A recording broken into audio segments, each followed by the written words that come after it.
Okay. Was there, without conversation, was there any understanding? Did you understand that if the guys in the Cadillac saw Suge, something was going to happen? Well, it can't be understanding about conversation. But he's saying in your mind, he's trying to get inside of your head and ask you, in your mind, did you think that somebody was going to kill Suge? No, not kill him or light him up. Anything. Shoot at him. Any kind of physical thing. Was that what you was thinking? No, I wasn't thinking that. We was going to go to get high. Okay. Yeah. Fine. That's good. So what you're really saying is that you guys ran into them inadvertently. Yeah. And accident. Although you went over to 662, if something might have happened with goddamn, but when you left there, it was like, yeah, we done with that. The Lane was like, man, my arm feel broke. Okay. Okay. Understood. Different focus. Yeah. Our mindset was different. Okay. Once we left that liquor store. Your intent at that point was drink some, get a little high, and forget about it. Eat some pussy, basically. I can deal with that. All right, so you're heading. We got lucky and ran into him. You're going west on Flamingo. We ran into him. Yeah. Okay. You're going west on Flamingo towards the boulevard, and you see the entourage going eastbound on Flamingo from the boulevard. Yeah. And the first car in the row is that BMW. Yeah. And you're in the Cadillac at this point. Yeah. Dre has the gun at this point. Yeah. Okay. Now, picture yourself, you're going westbound, you see them going eastbound. Does somebody in the car say something? To themselves? Anybody. I don't care. We just there they go. There they go. Okay. Yeah. And does anybody say, turn around? No, he just busted you. Who's driving again? Oh, Terry Brown. T-Brown. He turns a U-turn. What happens then? Does anybody say anything? No, Lando just got Dre was like scared. He just got the gun and got it popping. How do you know that Dre was scared? He didn't do nothing. Did he say anything? No. Did he point the gun? No. Did he say, I don't want to do it, or he just... Lando just said, give it to me. He snatched the gun from his hand, right? Yeah. Dre never said a word. Never said a word. Just kind of locked up. Yeah. Okay. And Orlando. So I think, Dre ain't as bad as Lando was because he got beat up on him. Right. Yeah. Okay. But there's no conversation. Dre or Orlando says, just give me the gun. Yeah. Takes the gun from him. He was popping. Gets to shoot. Yeah. Okay. So were you guys already on the side of him when he took the gun and he started popping? Yeah. We were already on the side. Like immediately at that point. It's like... At the point. Yeah. Yeah. He got popping. He hesitated, grabbed him. How much longer is there left in the recording? There's about 30 minutes, so you want to take a lunch break. We'll finish the 30 call witness that we won't get through today. That works. We'll take our lunch break now. The food has been delivered. I don't want it to get too cold. So at this time, we will recess. During this recess, you're admonished not to talk, converse amongst yourselves, or with anyone else on any subject connected to the trial, or read, watch, or listen to any report or commentary on the trial of any person connected to this case by any medium of information, including without limitation, newspaper, television, internet, and radio, or form or express any opinion on any subject connected with the trial until the case is submitted to you. We'll have you guys back here at 1:30. Please rise for the jury.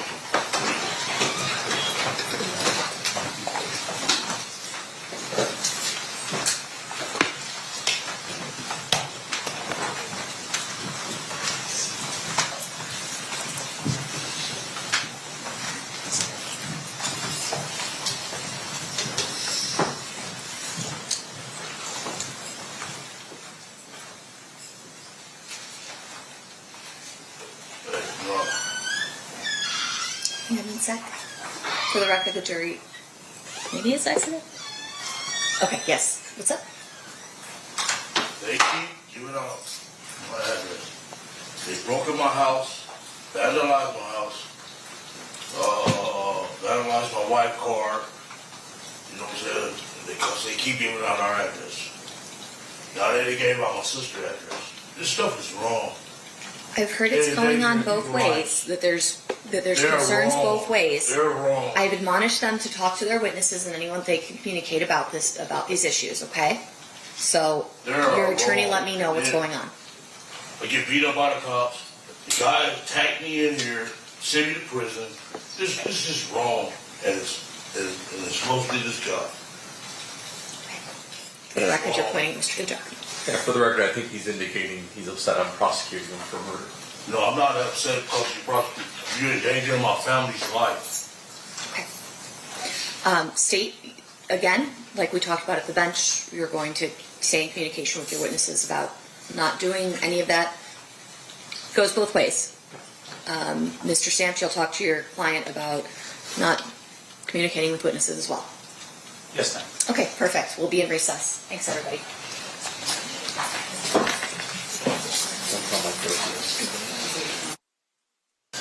All right, we're back on record in State versus Davis, C-377-407.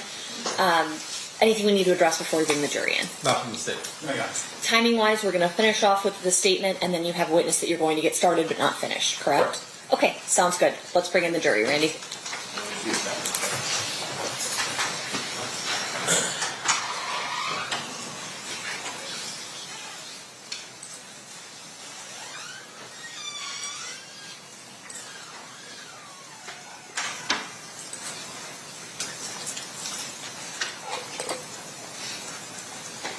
Not ready?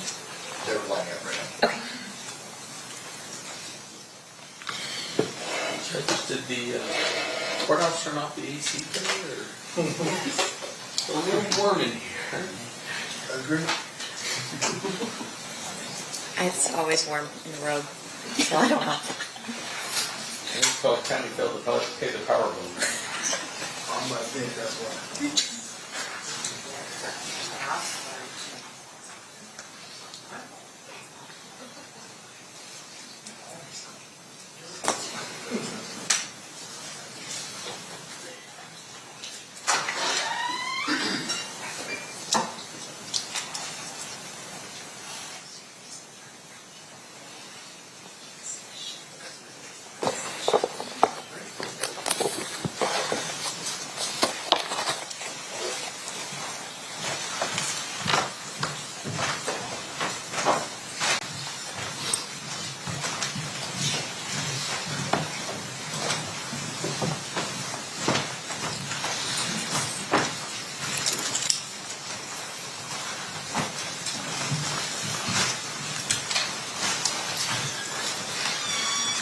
Do the party stipulate to the presence of the jury?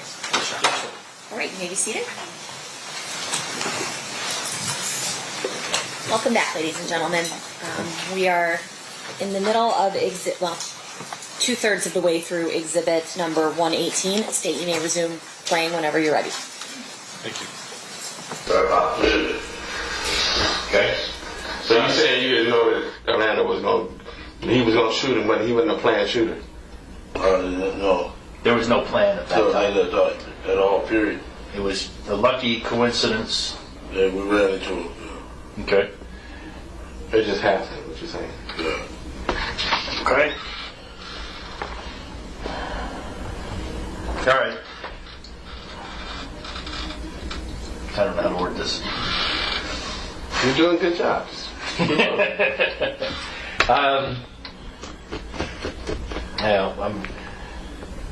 Okay, so he does the shooting, you turn, the girls start to follow you, Orlando puts another round off, the girls decide not to follow you, Yeah.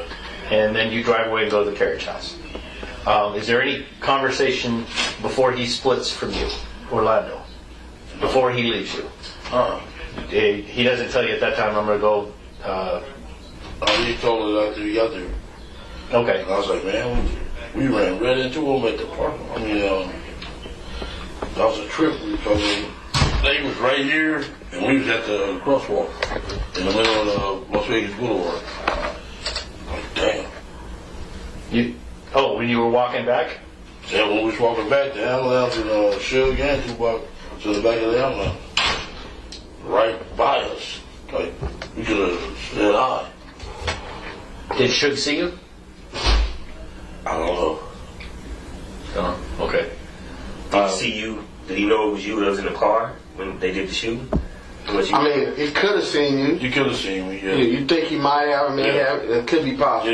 Yeah. What I'm asking is, did you guys make eye contact? Did you and Suge make eye contact? You make eye contact with him? It looked like it. Okay, and this is when you're walking No, this was, during the shooting. yeah. You could have made eye contact with him. Yeah. Oh, okay. Yeah. So during the shooting, you made eye contact with Suge? It looked like, I see, it looked like you seen it. You believe that? Yeah, I believe that. Okay. All right. That's why he said, y'all had the right motherfuckers. Say it again. Remember he said on that interview, y'all had the right motherfuckers, y'all had your man. You remember him saying that? Yeah, I do. Yeah. And what do you think he was referring to? Orlando? Yeah, I know. Okay. You remember he said that when he was at his office? Y'all had your man. And he did it all in that book interview, all that shit. Like this motherfucker. Snitcher. You know? That's strange that he did that. Yeah. You don't remember him saying that? No, I remember something to the effect. Did you think he was going to I thought he was, yeah. press charges on you? On who? No. Orlando really kind of saved him. Well, I mean, anybody. I mean, did you think Suge was going to tell the police? No, you know better than answer that question. She wasn't going to tell him that. But answer the question. I thought he was. You thought really he did? Yeah, because he just had the music industry view of old. Right. You know what I'm saying? And like y'all, but the street people wasn't scared of him. You see now he gets beat up every week. Yeah. So the police actually came and did some search warrants. Yeah. You remember that you were there for that? I got away about 5 minutes before y'all came. Okay. And they got into the houses on Burris, Yeah. as well as quite a few other places. Yeah. They actually took quite a few guns. Yeah. Yeah. They didn't get the right gun. You know. Do you have any idea now where that gun might have gone? Never heard anything about it. What did I know? Never say anything about it? Who went back and got the Cadillac? T. Brown drove it on. So T. Brown would have had the gun at some point? Not that I can recall. You didn't hear anything about that? Nobody never discussed what a gun is. Never. Okay. Tell them why that happened, because what was your mindset? What's that? Why wouldn't you not discuss the gun? We was trying to get I was trying to get as far away from Vegas as I possibly could. It wasn't on your priority list. Yeah. I was trying to get the fuck up out of there. When did you leave Las Vegas? We left the next morning. I'm sorry? We left the next morning because we figured y'all would be looking for that Cadillac on the road. Okay. So you left in the Buick Yeah. with Pamela. Or Paula, I'm sorry. Me, Paul, and Lane. Oh, Lane drove back with you. Yeah. What did Lane say about the shooting to you? He was just nervous all the way back. And he was like, man, because he went on to the doctor and got a Sling. at the same hospital. In what hospital? What you thought was? Yeah, on Marion Parkway. Really? Yeah. The next day or the same night? That same night, got a sling. Was on and everything. While they were in the hospital? Yeah. Tupac was taken to a trauma center, not on Maryland Parkway. There is a hospital on Maryland Parkway. Yeah. And you think That's where he got it, yeah. Got a sling and everything. He was fucked up. They fucked him up bad. Okay. I'm looking for anything Orlando might have said about the shooting. When did you find out that? That day was hit. Yeah, Tupac was hit. Suge was grazed. Corey had came from the MGM and said, everybody talking about Tupac is shot. What did Orlando feel about that? What did he say anything? No. Yeah, there you go. Yeah, he didn't say nothing. You didn't say anything? Yeah, no. We was already scared of Corey because they were saying They wasn't saying that in front of Corey anyway. Yeah. Yep, Jack. Smith Jack. Yeah, we was kind of scared of him. So we didn't really mention nothing around him. Okay. But Now, go ahead. he got wind. Who got? When Corey Diddy found out, shit. Telling him. You lost me. Go ahead. I said, Court, when he found out what happened and shit, he got to told everyone, Well, he found out what he thought happened because he wasn't there, right? yeah. Okay. Yeah. So the van, we'll get back to that real quick, but the van, it didn't catch up to you guys at all, and it wasn't even nowhere near the shooting at that time? They They didn't ever know we had did it. none of those guys. None of them guys. So you didn't even tell them you did it? How about when you get back to Compton? Did you tell everybody that I didn't tell nobody. Okay. He asked you two questions. It's not on purpose. Okay, but just listen carefully to his question. His first question was... Did I tell anybody? Yes. Never. Okay. First time I even mentioned it to anybody was when I told them I was my deepest secret. Your lawyer didn't even know, right? I understand. Chief, your lawyer didn't even know, right? Okay. And all the little dudes be on the internet, we killed Tupac, and you cannot be doing that. You know what I'm saying? Stupid motherfuckers. Murder is never over. Keith, is he asking you a question? No. Right now. Quit rambling. Just let him ask the question so we can go. The Burris crew, Yeah. South Side Crips. When you got back into Compton, did you have a meeting with your crew? Not with our crew. We gave after all that shooting, we gave a meeting there. All the killings? All the shooting, yeah. What did the meeting consist of then? What'd you say? What did the meeting? What happened at that meeting? What happened at that meeting? I said we'll take care of all the heavyweight dudes and y'all just take care of all the neighborhood dudes. Okay. But is that the time that you kind of told them, look, man, this is all because of Tupac, because something happened down there, something like that? I said, He's trying to refresh your memory, so just listen to what he says, because he's not trying to testify. y'all shouldn't have never gave that meeting. Okay. Shouldn't have never gave it.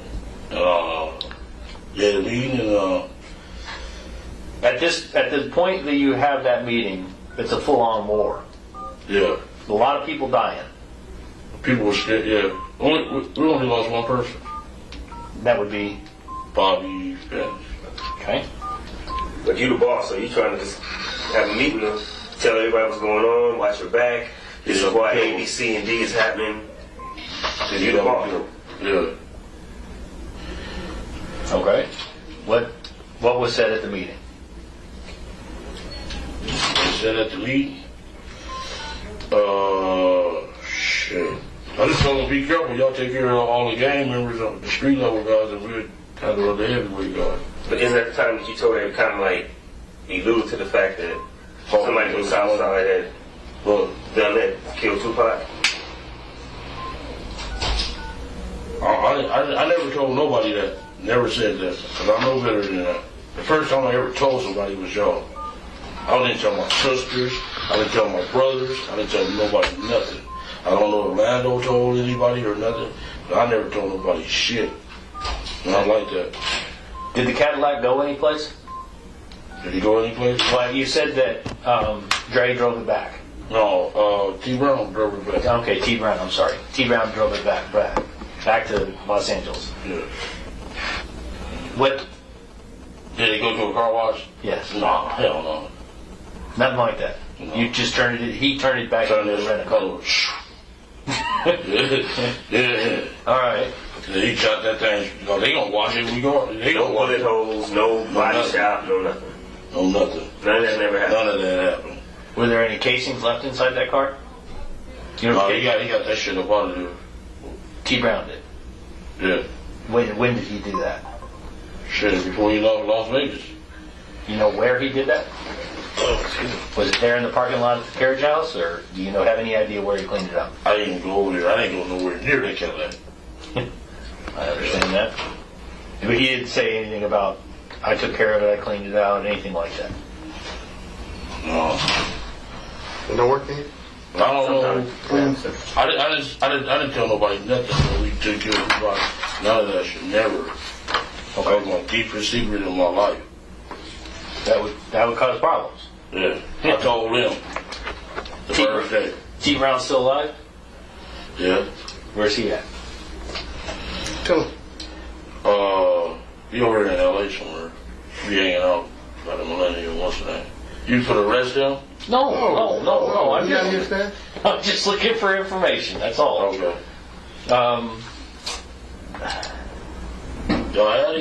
Y'all had him laying the y'all didn't get me. Keith, did he ask you a question? Let me ask you a question. All right, Have you discussed this with T. Brown since Tupac died? Man, I'm the only one alive. I know. Have you two discussed it? Yeah, all the time. Would T. Brown talk to me? What? He might, I don't know. Okay. He might. But, yeah.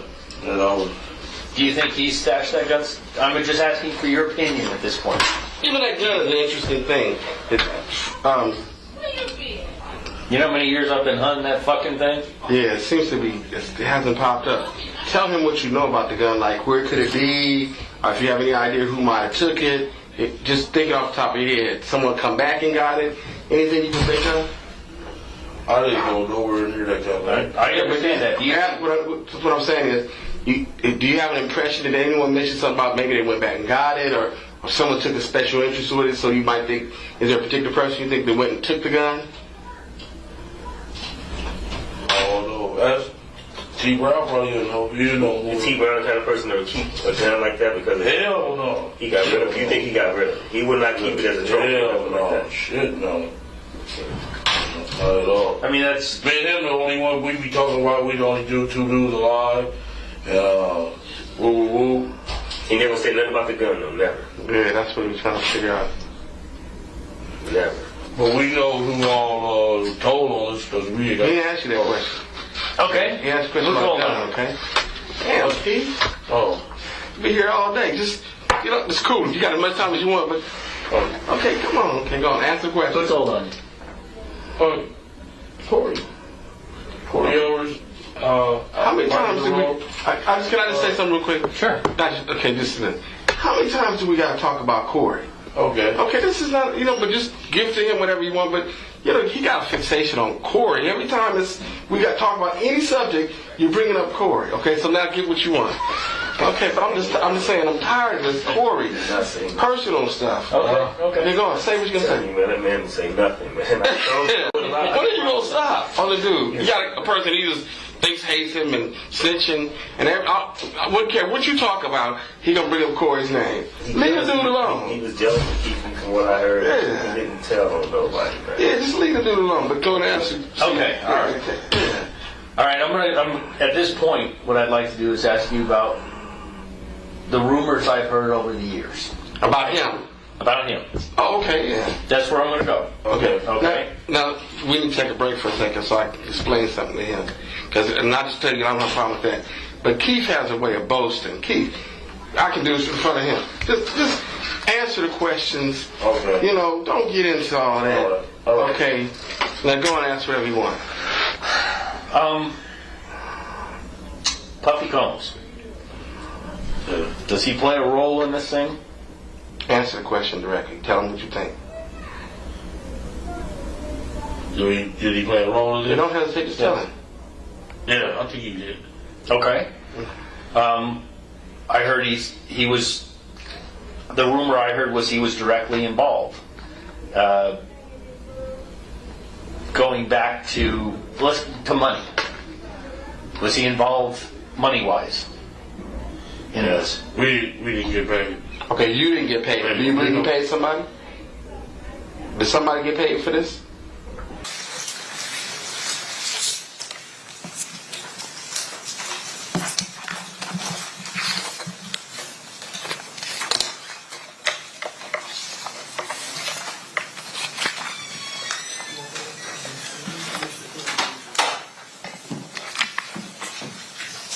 You do solemnly swear the testimony you're about to give in this action shall be the truth, the whole truth, and nothing but the truth, so help you God? Yes, ma'am. You may be seated. May I please have you state and spell your first and last name for the record?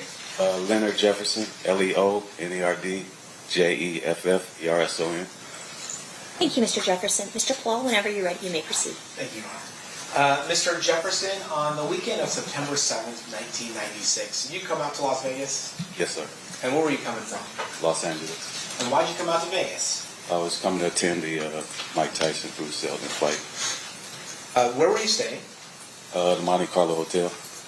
And were you here by yourself or with somebody else? I was here with someone else. Did you go to the MGM Grand for the fight? Yes. Did you actually attend the fight? I did not. Tell us about that. Why didn't you attend the fight? I was just in the lobby, people watching, and normally when we come to the fights, we just hang out for a little while. And a couple people were asking, were they selling tickets? Were we selling tickets?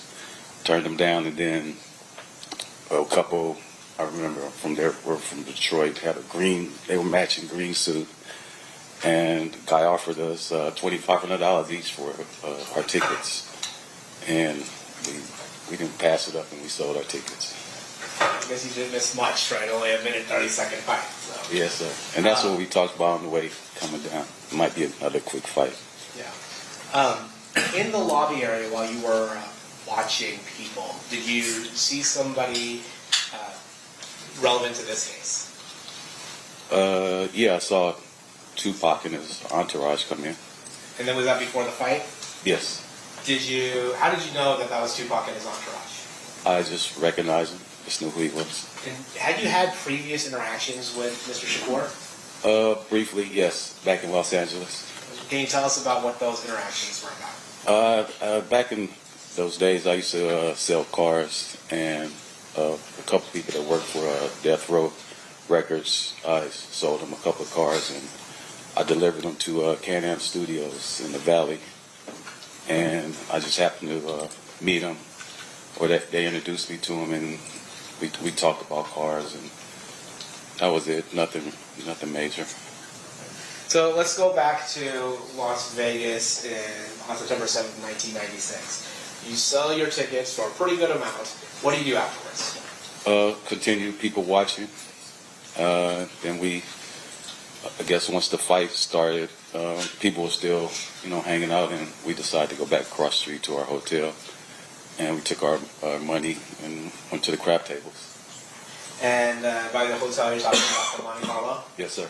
And then at some point, do you decide to leave the Monte Carlo? Yeah, after a couple hours of being there, I got hungry, and I wanted to I called a California Pizza Kitchen, place an order, and they told me it would be like 20, 30 minutes. And I told my buddy I was about to leave to go to pick up my order. And I walked outside to the valet, gave him my ticket, get my truck. I had a Suburban back then. And once they brought it up, I drove out and went to the Strip, went to the Las Vegas Boulevard. And you had said you were driving a Suburban? Yes, sir. What color was that Suburban? White. So, and just for the folks that don't know, a white Suburban is like a big white SUV. Yes, yes, sir. Then when you were driving down Las Vegas Boulevard, were you headed toward, driving north towards the stratosphere, I guess, as a marker?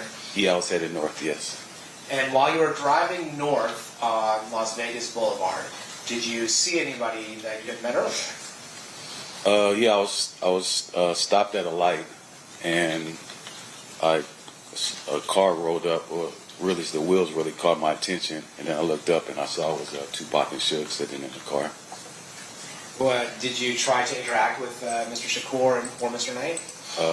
With Tupac, I did. Okay. And what happened? Can you tell us about that? Yeah, I said, hey, what up, Pop? And then he kind of looked and kind of took like a double take. He said, oh, what up, man? And then I said, hey, where you guys headed? He said, we're headed to the club. You should follow us. I said, all right, cool. And then, I don't know, I said, man, let me get a picture real quick. And I had my camera in my center console, so I just grabbed my camera and snapped the picture. So this was before iPhones, so you actually had a physical camera with you? Yeah, I had a 35 millimeter camera. I'm going to show you what's been previously admitted as State's Exhibit Number 3. Do you recognize what's being shown to you? Yes, sir. What is that? That's the picture that I took. Now, after taking this picture, so you took this picture at a red light, Yes, sir. and I'm assuming the light turns green at some point. Yes, it does. What do you do? After I took the picture, the light changed green, and they took off, and I recognized like one or two of the cars that were behind them from seeing them from LA. So I let them go by, and then they got in front of me, and then I got 3 cars behind them, behind the BMW, and then we're just driving down Las Vegas Boulevard. At some point, do you make a right turn? Yes. Can you tell us about that? Yeah. So we I don't guess the street is. I remember the Flamingo. We get to Flamingo, and as we're making the right turn, I get on the phone. I was calling California Pizza Kitchen to cancel my food order. Because you're heading to the club, right? You don't need a CPK anymore. Yeah, I don't need CPK. So while I was on the phone with him, like 30 seconds or so, and then all of a sudden I just hear pop, pop, pop, and I kind of like, like looking around, and then I see the cars were stopped, and I see the people in front that were in the cars. They got out of the car and ran to the front. They ran to the BMW. So you hear gunshots. Yes. But you don't. Do you see where the gunshots are coming from? I did not know. And do you see who's doing the shooting? I did not know. You just hear the gunshots. I just hear them. Yes. And then when you are looking up, after it looks like you were kind of ducking down a little bit. Yeah, because I didn't know where they were coming from. After you look up, you see people from the other parts of the caravan get out of their vehicles. Yes, sir. And which vehicle are they going towards? They went towards the BMW. And then what happens after the people start going towards the BMW? When they started running there, all of a sudden I see the BMW make a big wide U-turn going back towards Las Vegas Boulevard. And the BMW, I don't know that we've established this yet. The BMW, is that the car that Suge was driving that Tupac was in? Yes, sir. Okay, so Suge or Mr. Knight makes a wide U-turn. Yeah. And then what happens after that? The people, they run back to their cars, and actually one of the guys, I didn't know who he was. He tried to get in my car, and I didn't know dude, so I guess he realized he was getting in the wrong car or whatever. I don't know what he was. So I got caught up in the little situation. I made a big wide U-turn as well. Now I made the U-turn. I catch up to, I'm behind the Lexus. It was a green Lexus. So I'm behind him, and then we see Suge make the wide left turn back onto the strip, and he went up on the curb and came back down, and then we all went through the intersection. It was traffic coming through, and we just all made it through. And then we got to, Harmon. We got back to Harmon, and Suge makes another left turn, and now it's like cross traffic. He couldn't get through. And by this time, now we see the bicycle cops. There's a bicycle cop rolls up, and Suge is kind of like, stop here. This is Las Vegas. This is the street he turns on. So he's just stopped. And then the cop drops his bike, and I started to get out. Then I got back in once I saw the cops or whatever. And then what happened? So so you're in the middle of Harmon in Las Vegas. Yes, sir. And Mr. Knight's car has just stopped at this point. Yes. And you stop as well.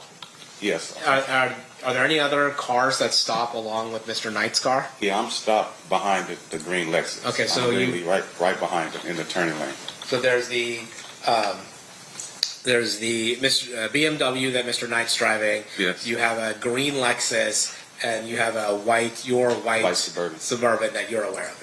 And then you said you were going to get out of your car. You see bike cops, and then you decide to stay in your car. Got back in. Yes. What do you see as you're inside your car? Do you look at the BMW at all? I look at it, and then I see, like I said, the bicycle cop rolled up, and then he drops his bike, and then I see Suge getting out the car, and now the officer is yelling commands to him, get down, lay down, and you hear Suge saying, my man, pocket shot, we need help, pocket shot. And then the cops, I kind of blanked out, I didn't really hear what he said, and then the cop, for whatever, walked over there to Suge. Suge got up and they walked over to the passenger side of the car. Okay, and so initially, is it fair to say there's one bike cop, or are there multiple bike cops immediately? Well, I saw one, but then others came.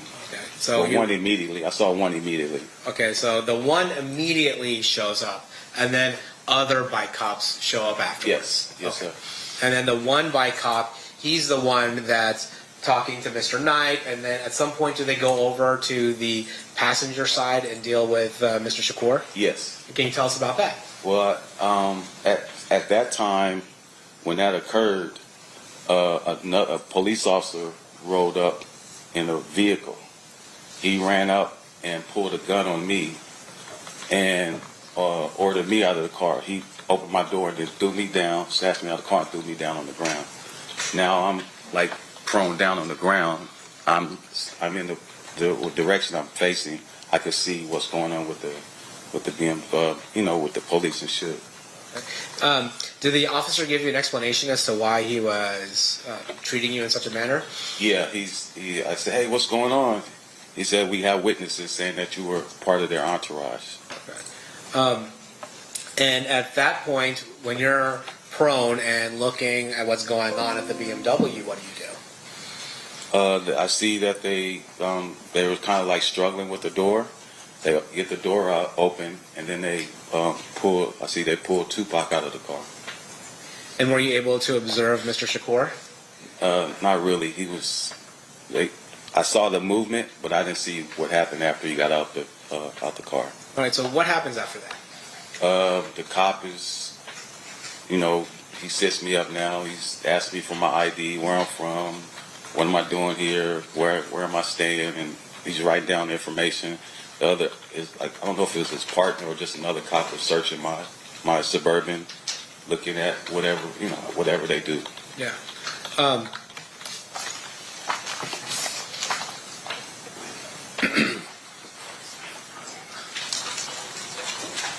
Your Honor, I'm going to approach the witness with state's proposed exhibits 149 and 150. Okay. I'm sorry, Mr. Clout.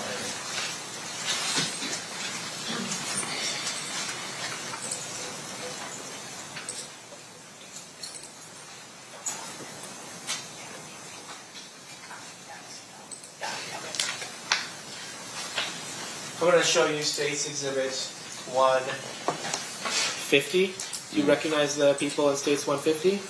I don't know. At the time, I didn't know their names. That's me sitting here. I had the black pants with like a tuxedo type vest, and white T-shirt. And I learned this is Edie Mean. Mm-hmm. And I don't know at the time, I didn't know their names. Okay. All right. Have you subsequently met or learned their names since then? I've learned their names, and I met Edie a couple times, just out and about.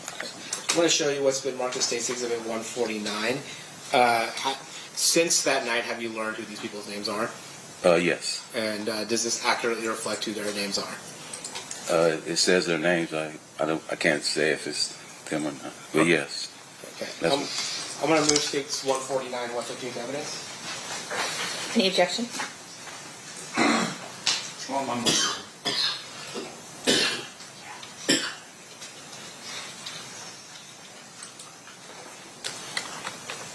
At this time, I'm just going to move in 149. No objection to 149. 149 will be admitted. I'm sorry, 150. He meant 150. 150. 149 will not be admitted. 150 will be admitted. Can you, can we publish 150? Yeah. All right. Mr. Jefferson, do you have the mouse in front of you right there? To your... Oh, right here? Yeah. Yeah. Okay, yeah. All right. Can you use the mouse and show us if you see yourself in this? Yeah, this is me right here. And then you said there was somebody next to you that you came to know? Yeah, I learned this was Edie Mean. Okay. Approximately when in this night is this photo taken from? I don't know the exact time, but Like in the sequence of events. I don't need your time, but this is after you get pulled out of your vehicle? no. When is this? When you come back? When I come back, yes. Okay. All right. So then we'll get to that. Yes. So, at some point, are you released from the scene, told you can go? Yes. And where do you go? I go back to my hotel. And what do you do at the hotel? I go back to the craft table where my buddy was, and I'm talking to him, telling him what's going on, and I'm sure it's a hell of a story you're telling. yeah, me, it was, yeah. And then, what does anything happen that draws you back to the scene? Yeah, well, while I was there, I guess I was there maybe 15, 20 minutes or so, and while I'm standing there talking to him, I get a tap on my shoulder, and it's a police officer. It's the same police officer that snatched me out of my car, and he said, "We fucked up. The detectives want you back at the scene, so we need to get you back at the scene." And had you at the scene told police officers where you were staying? Yes, I did. Now, when you get back to the scene, how does that happen? Excuse me. The officer said that we see your Suburban still outside. We need your Suburban back on the scene, and we need you as well. He said, "Okay, well, I'll drive it back." He said, "No, my partner will drive your Suburban back, and you'll ride in the car with me." Now, where did you sit in the car riding? I sat in the front seat. Okay, so you're sitting in the front seat of a police vehicle? Yes, sir. And then another officer is driving your Suburban back? Yes. Okay. At some point, do they become aware that you actually took a photo of Mr. Shakur and Mr. Knight just minutes before the shooting? Yes. And how does that happen? Well, once I got back to the scene, the officer said a detective will come and talk to you. So I sat in the car 20, 30 minutes or so, and then a detective came over, talked to me, introduced himself to me, and he just asked me, what happened, describe what happened. And did you tell him, to the best of your recollection, what happened? Yes. And then at some point, did they ask for your camera? Yeah, well, I told him that I was in the intersection. I took a picture, and then he got, "Oh, really?" And I said, "Yeah." And he asked me, "Do I still have the camera?" I said, "Yeah, the camera's in my truck." And so, do you give it over to the police? Yeah, I back then we had the 35 millimeter where they had the self rewind, because I think I had either 24 or 36 exposures, but I hadn't taken all the pictures. So the camera has like a self rewind where you can rewind the film. So I rewound it, and I gave them the cartridge. Okay. So back then there was a roll of film, right? Yes, sir. And then you would load the camera by stretching the film across the bottom of it. Well, it wasn't that kind. Oh, okay. You just put it in, and then it automatically did it. Okay. Yeah. And then when it was done, it would automatically rewind the film into the canister. Yeah, unless you did the self rewind, and you didn't want to do the whole 24, 36 or whatever it was. And so you did the self rewind and then handed over the film to the police. Yes. At some point, do they give you back the film? Yeah, a couple weeks later. And then do you develop that film? Yes. And it's at that point that you realize, oh, I have this photo. Yes. Since that time, obviously, that photo had become pretty famous. Is that fair to say? Yeah. Yes, it has. And as a result of it being associated with this case and the night of this particular murder, has there been some accusations of a conspiracy theory of you somehow staging the scene? Oh yeah, sure. Yes. And can you tell us a little bit about that? Well, I mean, the internet does what it does. People, it was set up. It was a movie scene. Yeah. That you had staged this scene? Yeah, I staged it. I currently work in the movie industry as a picture card coordinator, so they put that all together. Let me ask you this, or did you stage this scene? I did not. Nothing further. Thank you, Mr. Kalal. Cross-examination, Mr. Sanft. Thank you, Your Honor. Mr. Jefferson, are you aware that the picture that you took ended up on the cover of a book written by Kathy Scott? Yes. Did you allow for permission to that to happen? Yes, she licensed it through my agency. I see. And with regard to that picture, I'm assuming at some point that you were able to sell the rights to that picture to people who needed to use that picture in furtherance of whatever project they had. Yeah, the agency that represented it, they did. They licensed it to different. Okay. And then with regards to the night, so your testimony is you're coming out of the Monte Carlo, you're on Las Vegas Boulevard, and you see Suge's BMW on Las Vegas Boulevard. Is that right? I didn't see it when I first got there. Yeah. It pulled up next to me. All right. So if I could just show you State's Exhibit number 1. I have it. That one.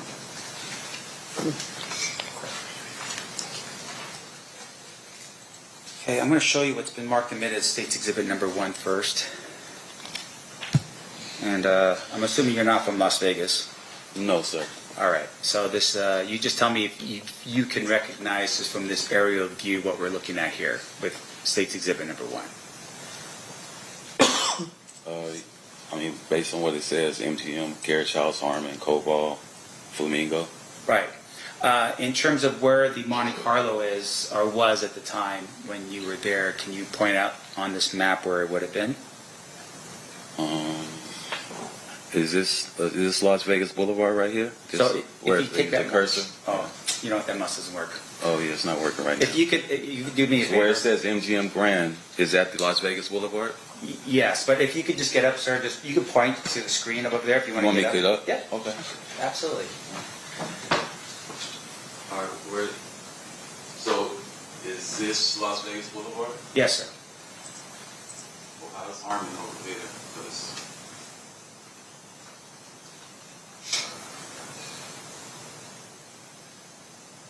Let me ask you this question real quick. I can't tell where Las Vegas Boulevard is. Sorry. No, that's all right. And once again, I just want you to be familiar with this. If you're not familiar with it, I'll just take it down. Okay. Okay, that's fine. Yeah. No worries. You can back up on the stand. That's fine. And fair to say, of course, we're talking 30 years, and you're not from here, so it would be very difficult for you to remember that kind of stuff, right? Remember what? Details about, on an aerial map where Las Vegas Boulevard is, maybe where Tropicana. I mean, I could, if I had a actual map that showed where the street is, because it said Harmon on one area. If you could put it back up, that would. Sure. You want to jump back down and? No, I could do it from Harmon. Okay. Well, it says Harmon, so Harmon. Oh, okay, I see. So the red dot is Harmon in Las Vegas. Yes, sir. Okay, yes, that's where I took the picture at. Okay. Yes, gotcha. All right, and that's where the cars eventually ended up anyhow on the way back. Yes. Okay.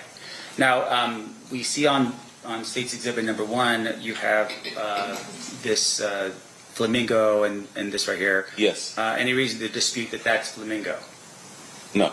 Okay. From what it says, Flamingo. Sure. Got to follow what the map says, you know what I'm saying? So let me ask you this. So I'm going to screw all in here real quick. You said you see them over off of Harmon, meaning Suge and Tupac over on Harmon and Las Vegas Boulevard. We were on Las Vegas Boulevard. In the beginning. Yes, sir. And that's where you took the picture of Tupac and Suge. Yes, sir. And you're doing it from your Suburban. Yes. And then at some point they're saying, "Hey, come with us to the club." And I'm assuming at that point, you tell me if I'm wrong, you didn't know where 662 was. I did not. All right, so you're just following the procession. Just following, yes. So at some point, Suge's in vehicle number one. There's 2 other vehicles behind it, and then you slip in as vehicle number, I guess, 4 in the line or 3 behind Suge. I think it was 3 cars back. Okay, behind Suge's vehicle. Yes, sir. Okay. And then you are driving down at this particular point, and you're going down Las Vegas Boulevard, heading north, as you said before. Yes. And then you make a right-hand turn on Flamingo. Yes. And then you head down. Now, I just want to be very clear. When you get to that intersection, which would be the intersection where everyone stops, it was a red light. Yeah, I didn't make it all the way to the intersection, to Cobalt. I didn't make it all the way there. Why not? because I was back and I don't know, like I said, like three cars back, so I didn't make it all the way to the intersection. The intersection. Yes. Okay. When I made the U-turn, I was in the middle of between Koval and Las Vegas. So how did you make your U-turn? I made a big wide U-turn. I was in the second lane. Okay. We were in the second lane, and I made the U-turn into the, I guess, third lane and went back over in other direction. I see. Now, when you make that turn, you come back over, you make a left back on, you're following Suge's vehicle all the way through. Yes, sir. Are you still number 3 or number 4 in the procession? I think I was like number 2. Oh, I was okay. behind the green Lexus. Okay. And then when you get to this intersection, that's Harmon. That's Harmon right there. So Yes. that's when you stop your vehicle, you get out of your vehicle at that point. Well, they pulled me out the vehicle. Yeah. Oh, yeah, they pull you out of the vehicle. And fair to say there's a lot of confusion going on that night. From who? I would imagine with police officers, they arrive on scene, they don't know what's going on or who's who, right? Oh, yeah, yes. Yeah. But that night, can you describe for us the traffic when you were stopped? I mean, were there cars on the road? Were there people on the sidewalks? Anything like Yeah, that? there was traffic. It was like, I guess you would say medium traffic. And people on the streets? Yes. All right. Now, when you first arrived and you had seen Suge and Tupac, can you describe for us a little bit about, I mean, they're in the vehicle and you recognized the vehicle, right? Because I didn't know the vehicle, no. Oh, did you see Suge and Tupac in the vehicle? That's what I saw. The wheels is what caught my attention. The wheels. And then I looked back and I saw Tupac and Suge. Okay. And were people running up to the car? No.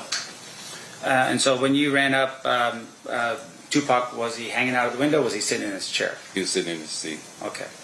And when you have that conversation with him, of course, you're having a conversation, and it's not like, I mean, you're not hearing people screaming out Tupac's name or anything like that. No. That particular point. No.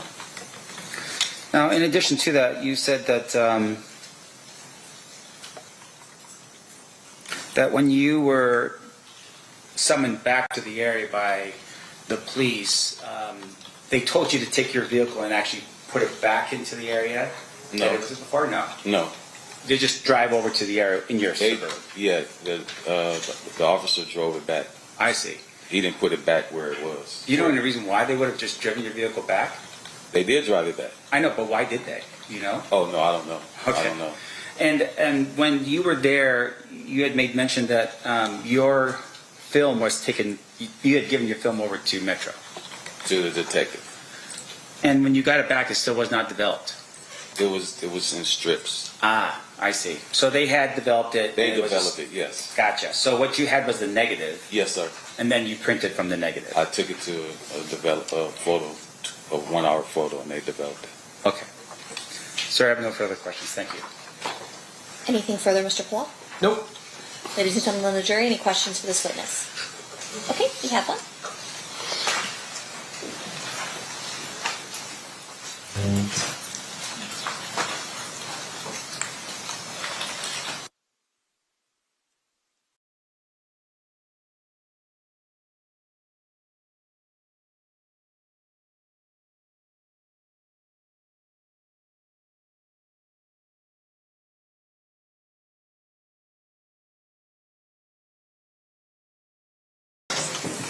Just a question from our jurors. Can you recall the name of the detective who introduced himself to you the night when you arrived back on the scene? Kevin Manning. Okay. Any follow-up based on that state? Nothing from the state. Defense? Hang on. All right. Thank you so much for being with us, Mr. Jefferson. You are free to go. Have a good day.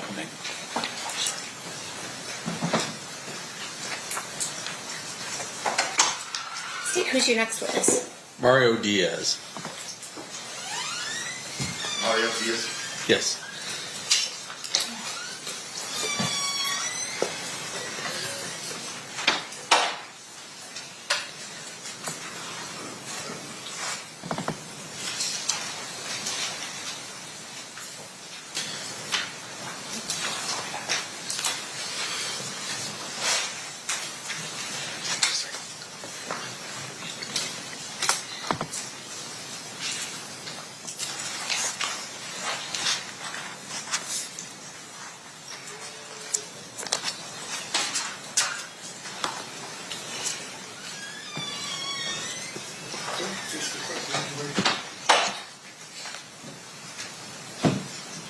You do solemnly swear the testimony you're about to give in this action shall be the truth, the whole truth, and nothing but the truth, so help you God? I do. You may be seated. Thank you.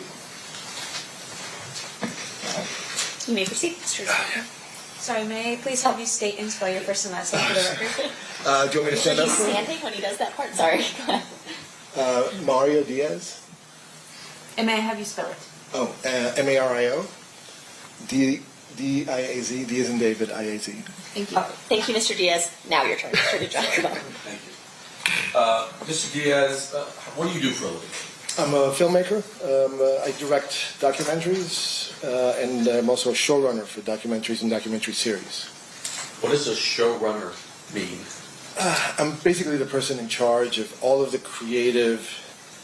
I put together essentially the series from a creative standpoint, and I also, make sure that all of the logistics of filming and editing the piece, just everything runs by me, through me.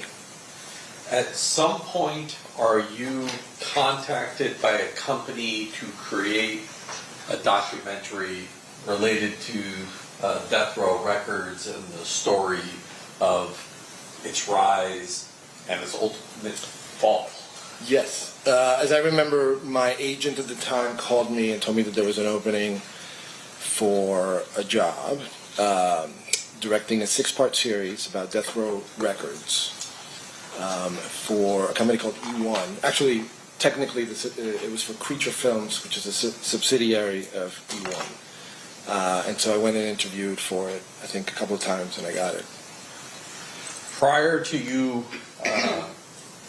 becoming involved in, well, you got the job, so prior to you getting the job, had E1 contracted with anyone to assist in that documentary? Yes. Before I came on, there were 2 consultants that were hired.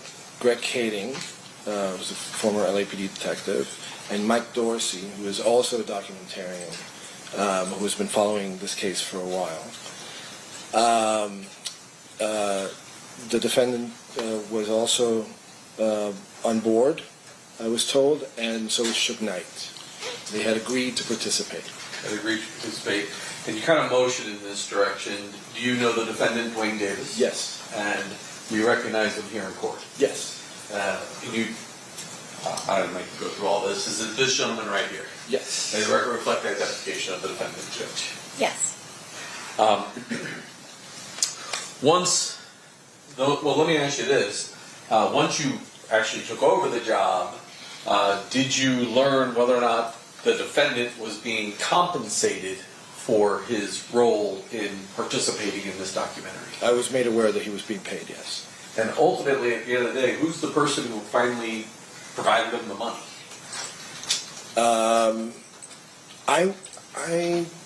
I was not in charge of the money per se. Somebody else was cutting checks. There was some, there's usually a protocol for that. And so I don't remember exactly who it was. I know that I, at one point, actually handed him a check.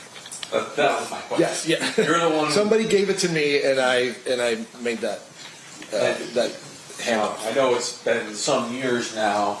Can you give us an approximate amount of money Mr. Davis was compensated for his participation? I don't remember the exact amount at all, but anywhere from $10,000 to $20,000, I would imagine.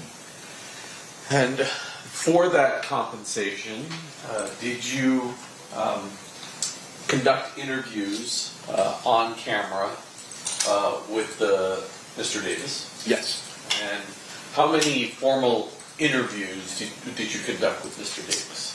We did 2 interviews in the summer of 2017. I believe that they were maybe weeks apart from each other, and they were probably around 2 hours and change each. And there would have been a camera rolling for the interview. Well, let's talk about the setup. Describe for me how you had this set up for the interviews. We maybe did, 30, 35 interviews for the entire series. We're filling up 6 hours of material for broadcast. So we did upwards of 30 interviews, and we mostly did them in a studio that the production company E1 had in the building. And we asked Mr. Davis to come and to our building. We set up 2 cameras, and he basically sat across from me, and I, and asked questions. Did you have anybody to, did you have a subject matter expert as well that you were able to communicate with during the interview? So yes, the aforementioned Mike Dorsey was who was there during the interview. He wasn't in the room; he was in a separate room, and I had him in my ear. So he would sometimes, we would communicate. I would sometimes text while the interview was happening, just to corroborate certain things that Mr. Davis was saying. And Mr. Dorsey, did he have the ability to hear what was going on inside the room? Yes. Yeah. He had his own little speaker setup.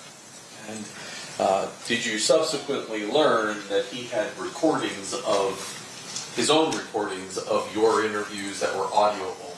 Yes.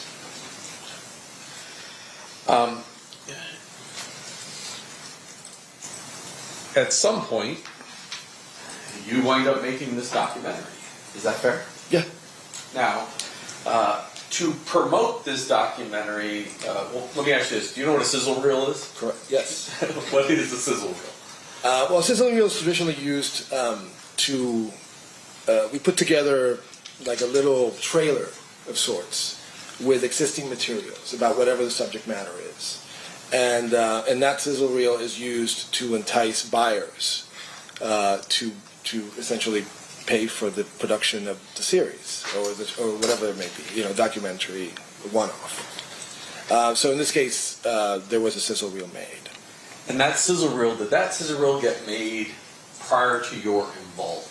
I believe so, yes. And you, obviously, once you became involved, did you wind up using some of that sizzle reel to kind of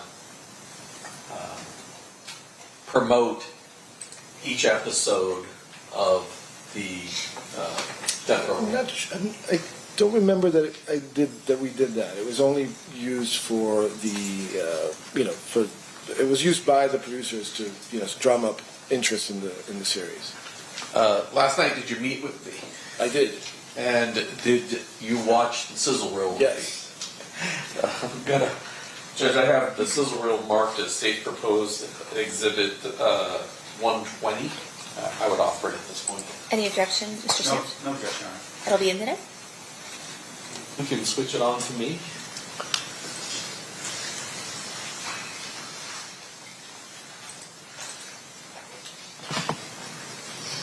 I'm Duane Keefe D Davis. I was a Compton kingpin drug dealer. I'm the only one alive that really can tell you the story about the Tupac Shakur. People have been pursuing me for 20 years. Newspapers, magazines. I'm coming out now to tell the story because I got cancer. I got nothing else to lose. All I care about now is the truth. This story starts in the streets of Compton, all the way to the streets of Las Vegas, where Tupac was killed that night.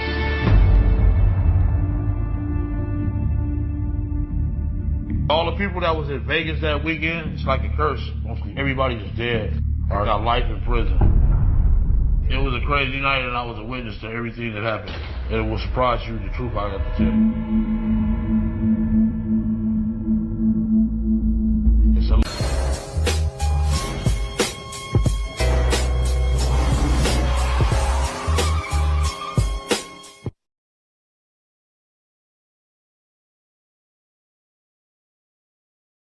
Episodes of Death Row Chronicles did you, who named it Death Row Chronicles? I think I did. Okay. So the documentary you wound up creating was Death Row Chronicles. Yes. And did it air on a station? Yeah, it was on BET. And BET is a network. Yes. Black Entertainment Television. And how many episodes ran? We did 6 episodes, roughly an hour each. And prior to episode 5, is there any audio or video that was produced or shown to the public of Mr. Davis? I think he's in it very briefly in a little promo that we show at the very beginning of the series, perhaps. I don't remember exactly. And he was also there to talk a little bit about Suge. They grew up together. Do you, when you get to episode 5, is that the point where you're about to tell, I guess episode 6, is that when you tell the story of? Right, so the series really looks at the entirety of Death Row Records' history, from the very beginning with Suge Knight. We introduced, different characters, Dr. Dre, Snoop Dogg, etc. And then when we get to episode 5, we really delve into, well, a little bit in episode 5, but mostly in episode 6, we really delve into the investigation. We wanted to update the public as to where the investigation had been up to that point. And within those, episode 5 and episode 6, is Mr. Davis seen, or some of his interviews with you released to the public? Yes. In addition to the fact that Mr. Davis is on there, did you have access to the 2008 proffer recording? I did. And so when you produced episode, in particular 6, are there times when Mr. Davis is on the screen and other times when you're using the proffer to tell the story? Yes. Yeah, we alternated between the interview that I conducted with him and the audio from the proffer that he did in 2008.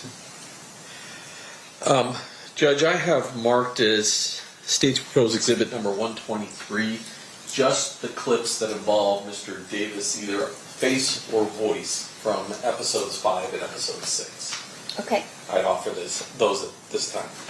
Any objection? Maybe approach. You may.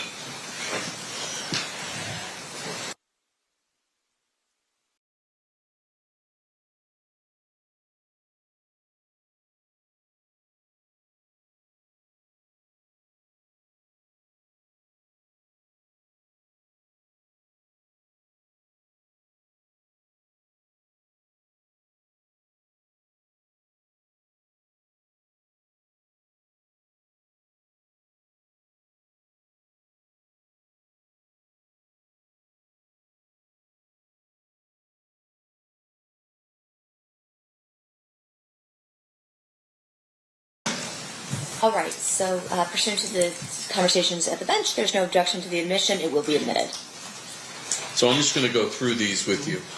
I'm going to start in episode 105.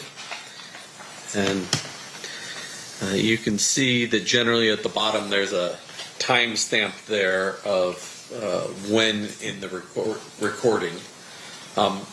Maybe I should back up. This was released when? 2018. Yes. And shortly thereafter, are you contacted by the Las Vegas Metropolitan Police Department asking for the raw footage? Yes. At that point, were you able to provide the raw footage? No.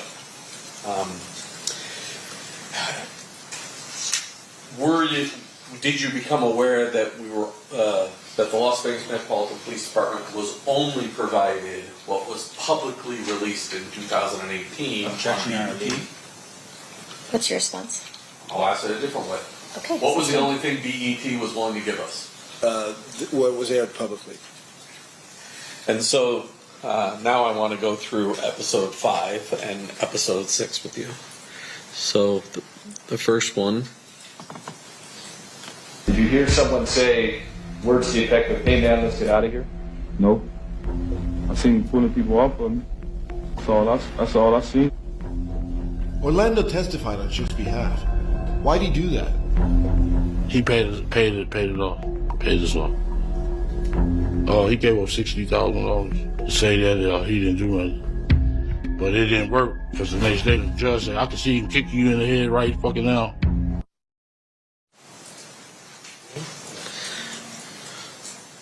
So Mr. Davis told you a story about Mr. Anderson's probation, or sorry, Mr. Anderson at Suge Knight's probation violation hearing. Yes. And then the next clip. Why are you now telling me what you're telling me? Because I wanted to get the truth out. Now in that clip, he's not in a studio. Where are you guys? Here in Las Vegas. And that is, well, why were you here in Las Vegas?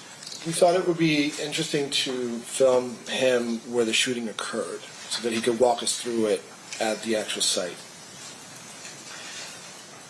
Now I'm going to go to episode 6.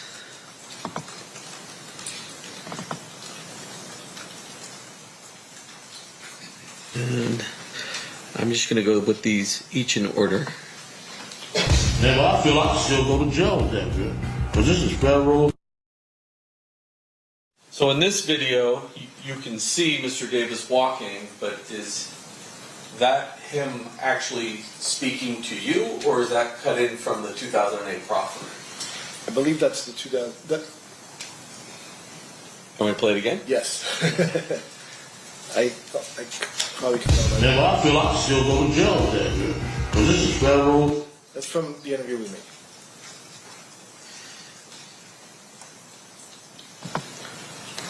When you say the interview with you, the sound is not the same as when he's walking down the street. Correct. I guess you should ask that question. Yes, correct. So he's there. It's like a little preview, of what you're going to get later, essentially.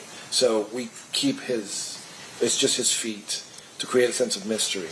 The audio comes from the actual interview that I conducted. In 2017. Correct. Okay. And the last living eyewitness to Tupac's murder is telling his story. Why are you now telling me what you're telling me? Because I wanted to get the truth out. You ready?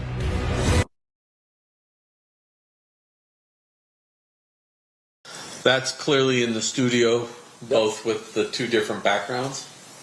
Yep. Is it the same studio? Yeah. Is it the same interview? Yeah.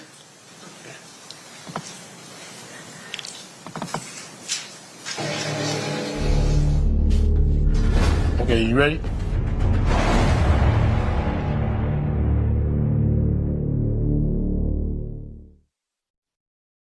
I can tell you why we did that technically, but it'll bore you. The two different backgrounds? Yeah. The very next one. Okay, you ready? I am. Okay. Well, they've been swaying me for the last 20-some years, ever since that day that shit happened. Every other month, they was up there saying, this is a rapper killer, you know what I'm saying? I've just been targeted. Just been on my ass ever since. Don't nobody trust me. Why don't they trust you? Because they think you snitched? Yeah. Obviously, that's all studio. Yes, correct.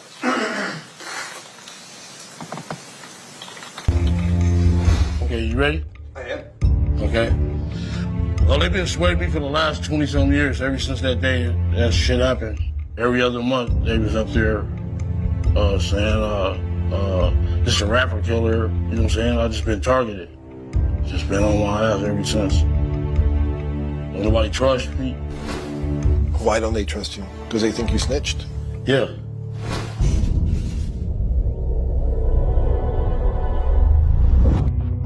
All right, I'm ready. Okay. Today's report is specifically on the Tupac Las Vegas incident. All right. Man, but I feel I can still go to jail with that, man. Because this is federal. What is said right here cannot be used against you. So in this clip, it's sort of the last clip, but now you've led into and cut some of the proffering. Correct. Yeah. This is where we first introduce it.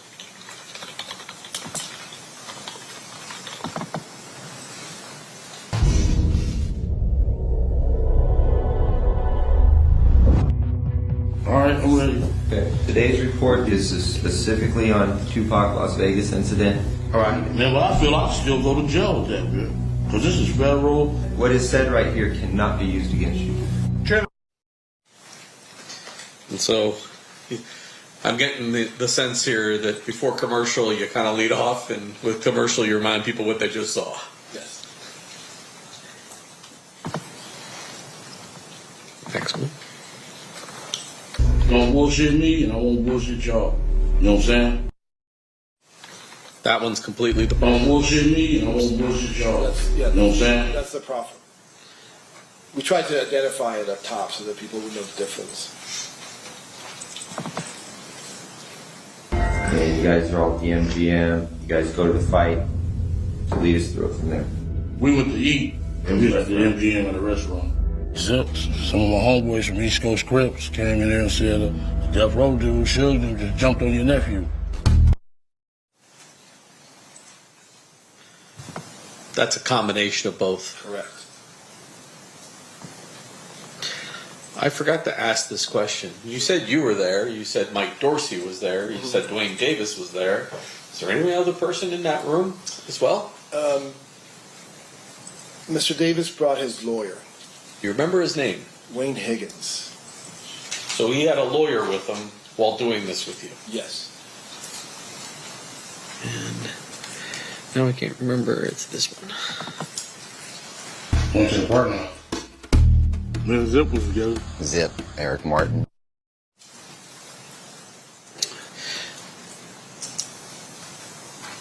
For the most part, although I think you hear Greg Kading's voice, is that right? Yeah, a little bit, yeah. But that's Mr. Davis himself in the interview. Yeah. When they asked, do we need some help? I got some gym gear. We're like, yeah, okay, cool. All right. Where does he get the gun from in the car? A little secret compartment. Was it a Glock? Zip pulls out. That flashed up on Greg Kading's face, and do you recognize the person that's depicted in the photograph now here in front of you? Eric Martin. Eric Martin. It says AKA Equan Williams.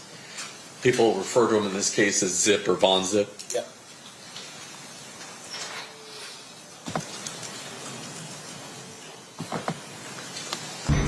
The homie said they Death Row guys were going to have a concert at the 662 Club.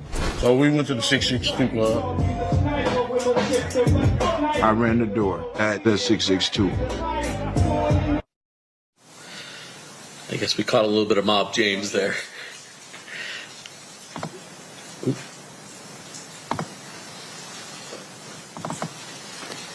Tupac and Suge, they never show up. So we left. That's in studio. Yes. Stopped and got some liquor. We was gonna party and shit. Had our little drinks. Meanwhile, Tupac and Suge are driving. Also in studio.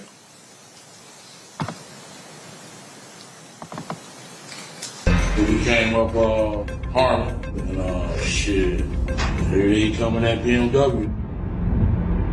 All the chicks was like, Tupac, Tupac. And he was like, hey, like a celebrity, like he was in the parade. He wouldn't even been out the window. We would have never seen him. My partner busted you.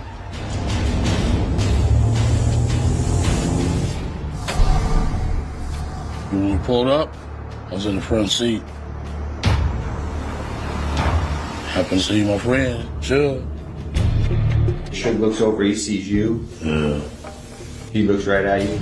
Yeah, he looks at me.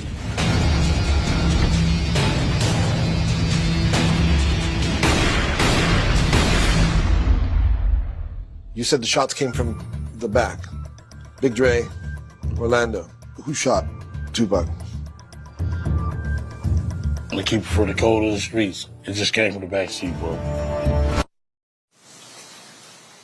That's a mixture of both. It's a combination, yeah.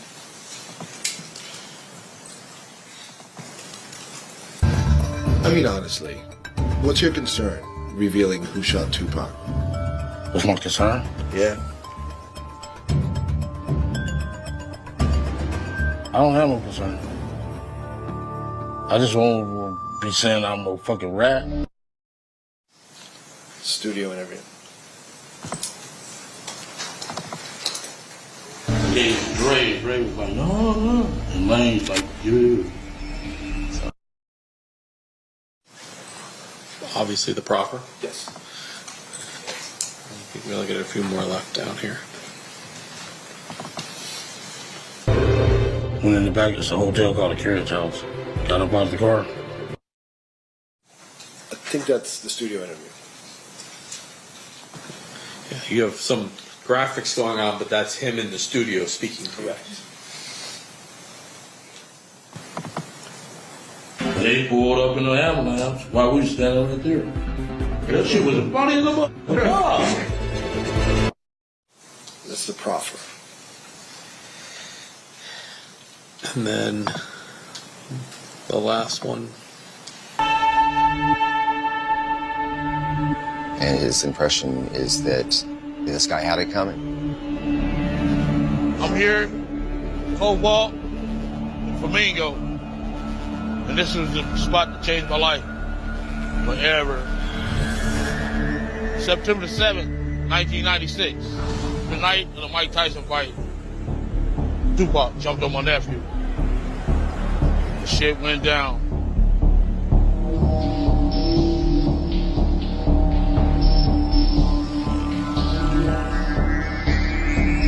My nephew was young, 20 years old. He didn't do nothing to you, you know. He didn't do nothing to you. Tupac shut up, kept his hands to himself. So that's a combination of the material we shot here in Vegas with the studio interview. Sometime after the indictment in this particular case, is there a position change by the people who controlled the raw footage and intellectual property to what Mr. Davis said? Yes, both the production company and the network, I think, agreed to provide it. And were you at all involved in the reasons why they decided to provide it? I think I lobbied a little bit, but Mike Dorsey lobbied a lot stronger to get it released.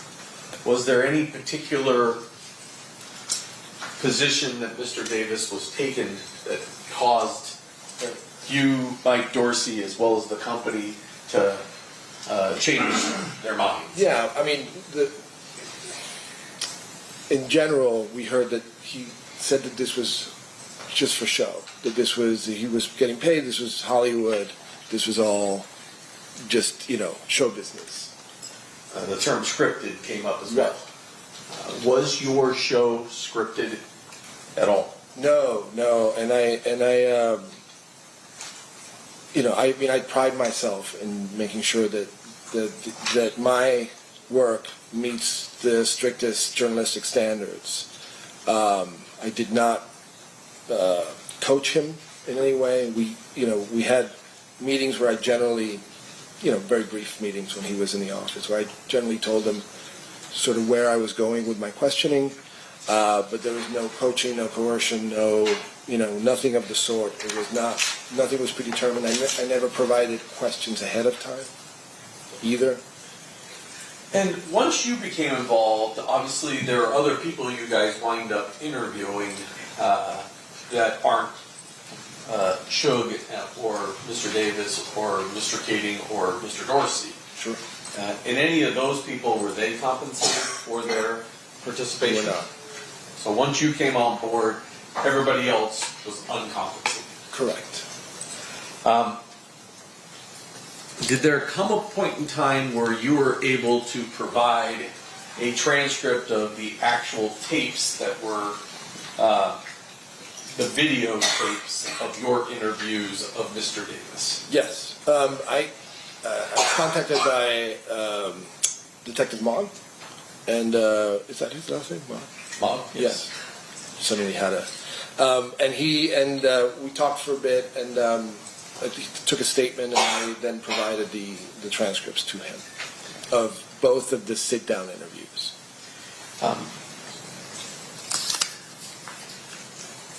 And I'm going to show you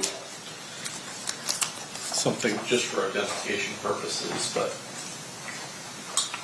I'm going to show you State's Proposed Exhibit number 113 and 114. Do you recognize at least the first page of those particular transcripts? Yes. And those look like the way your transcripts were provided to us. Yeah. During the course of this, were you able ever to get, or was E1 Entertainment ever able to get us the tapes themselves, the raw footage? They did not, and I wasn't really privy to that process, but I think that they could not find them. It was what I was told, or maybe they didn't try hard enough to find them. Not sure. Were you aware that Mr. Dorsey was able to give us the audio copies that he had? Yes.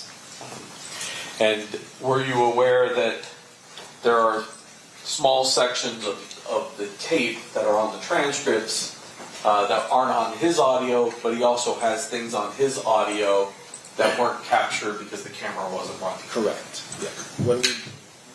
When we would break for a break or something, or for lunch, he would continue recording.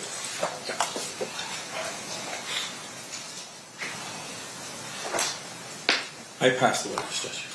Okay, cross-examination, Mr. Sanft. Thank you, Your Honor.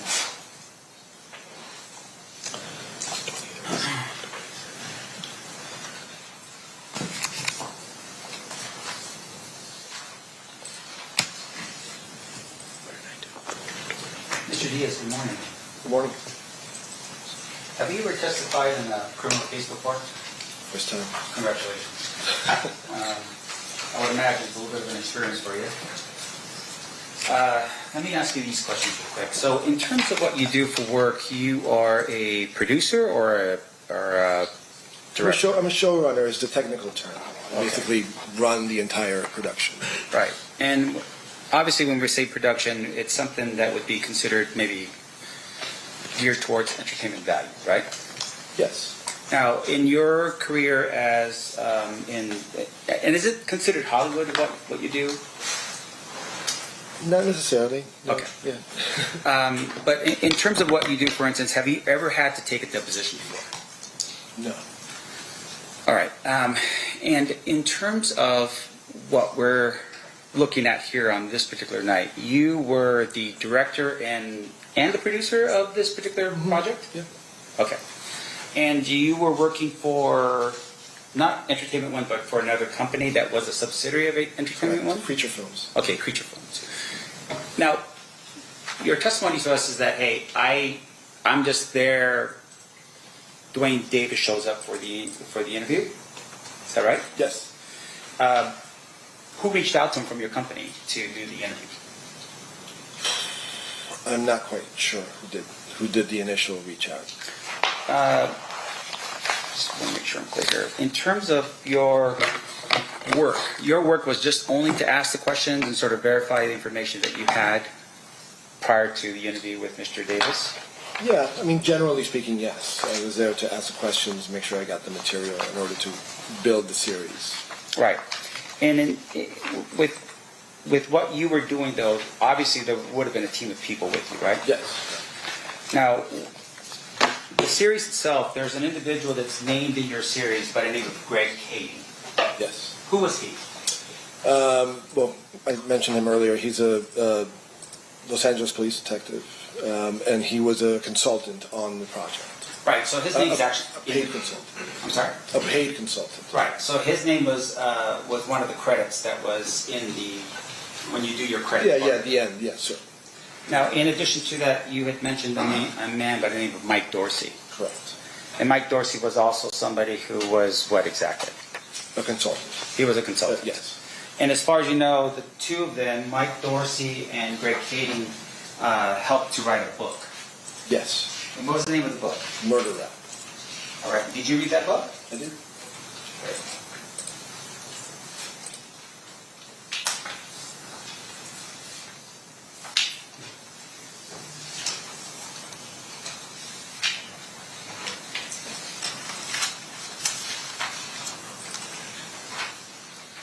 Your Honor, may I approach?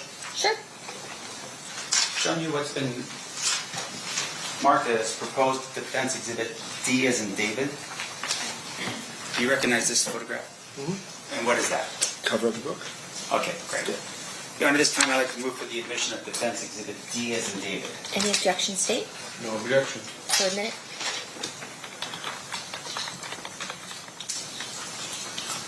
May you publish for the jury? You may.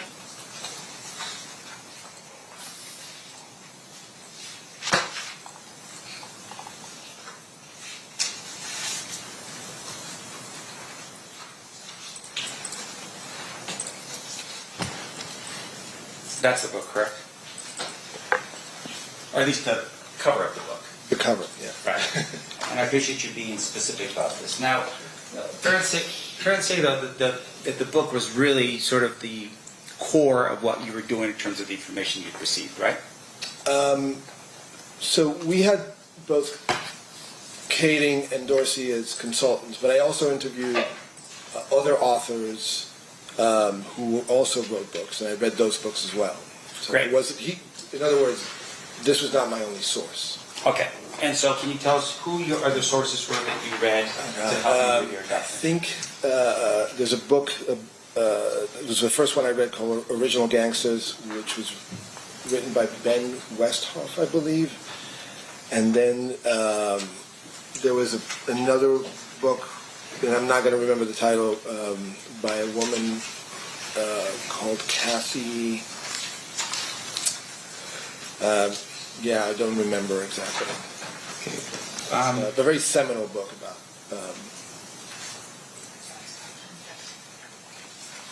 About West Coast rap and gangster blues. Yeah, you can move freely. I'm showing you what's been marked as proposed defense exhibit E as in Edward. Do you recognize that photograph? Kathy, yes.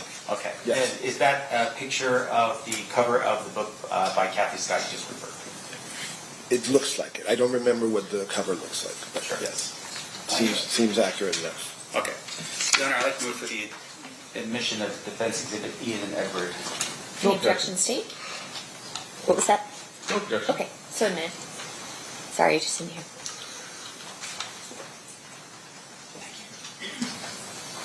Publishing for the jury.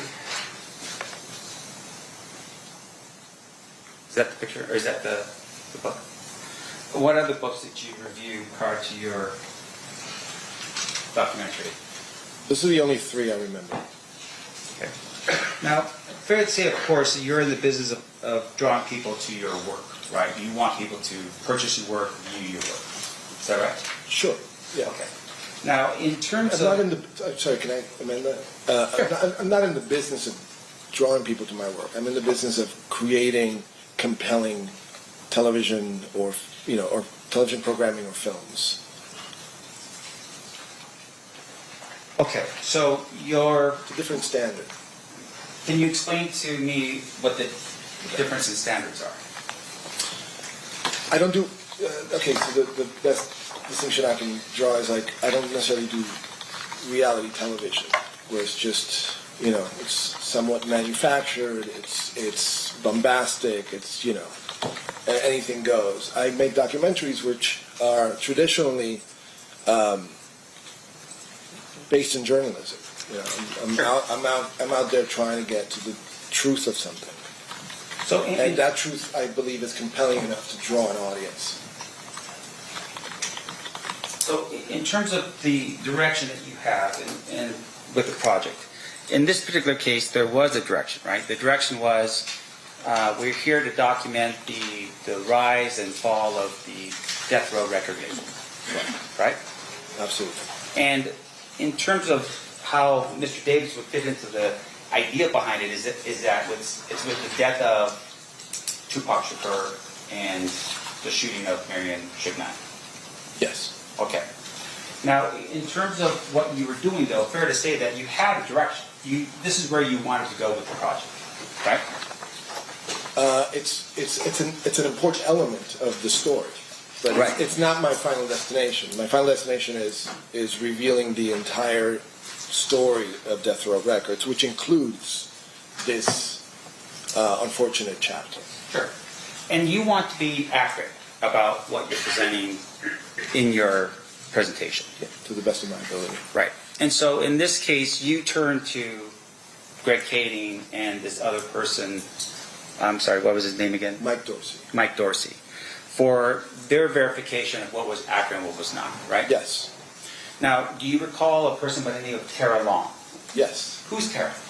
Tara was the head of E1 at the time. Okay. And she was involved with the project on some level, right? Yeah, I mean, now that you mention it, I think that she was maybe pivotal in bringing Keefe in. And I'm not sure how Greg and Dorsey came, but maybe through her, maybe through Creature. But again, they were there before it came on. Sure. And in terms of Tara's participation, can you tell the jury what contract was set up between Duane Davis and the company? I cannot. I don't know what the details of the contract are. So you never saw the contract? No. And you don't know, you can't tell this jury, for instance, how much money was promised to Mr. Davis as a result? No, I can only guess because I handed him a check at one point, or various checks at some point, and I don't, I think I remember the installments were like in the 5,000s or something. But Right. I'm just not sure. And so, and you had represented to the jury before on the state's direct that you believe there was one check, but now you're thinking, okay, it may have been installments of checks, multiple checks, right? It could be, yes. And the person that would have the most information about something like this would be Tara Long, right? Yes. Okay. Now, in addition to that, the terms of the agreement was that he was going to come in, give his interview, and then leave, right? I'm not sure what was agreed upon. Now, you did how many interviews with him? 2. Why? 2 and the one in Vegas. Right, but the 2 that were in studio, why did you do 2? As I recall, he came in to do 1, and he was not dressed for the interview appropriately. I think he came in shorts and a T-shirt or something like that. And I thought that he was going to back out, so I asked him to sit down so that we can go through some of the questions. And so we did. And then he ultimately decided to leave, and then chose to come back in a suit and tie.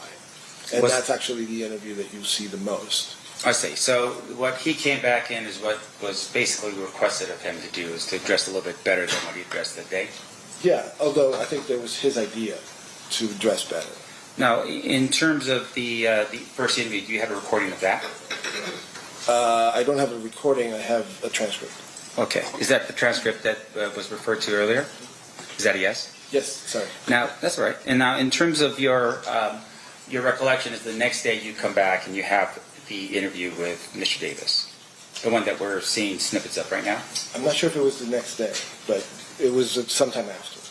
Now, in your presentation, obviously, there is a lot of, I don't know what you would call it in Hollywood, like tones, ominous tones, as, Mr. Davis is walking down the street. That's obviously for some type of cinematic effect, right? Yeah, we're underscoring the drama of it. Right, and it's just to sort of build up an interest in whatever that scene is. Right.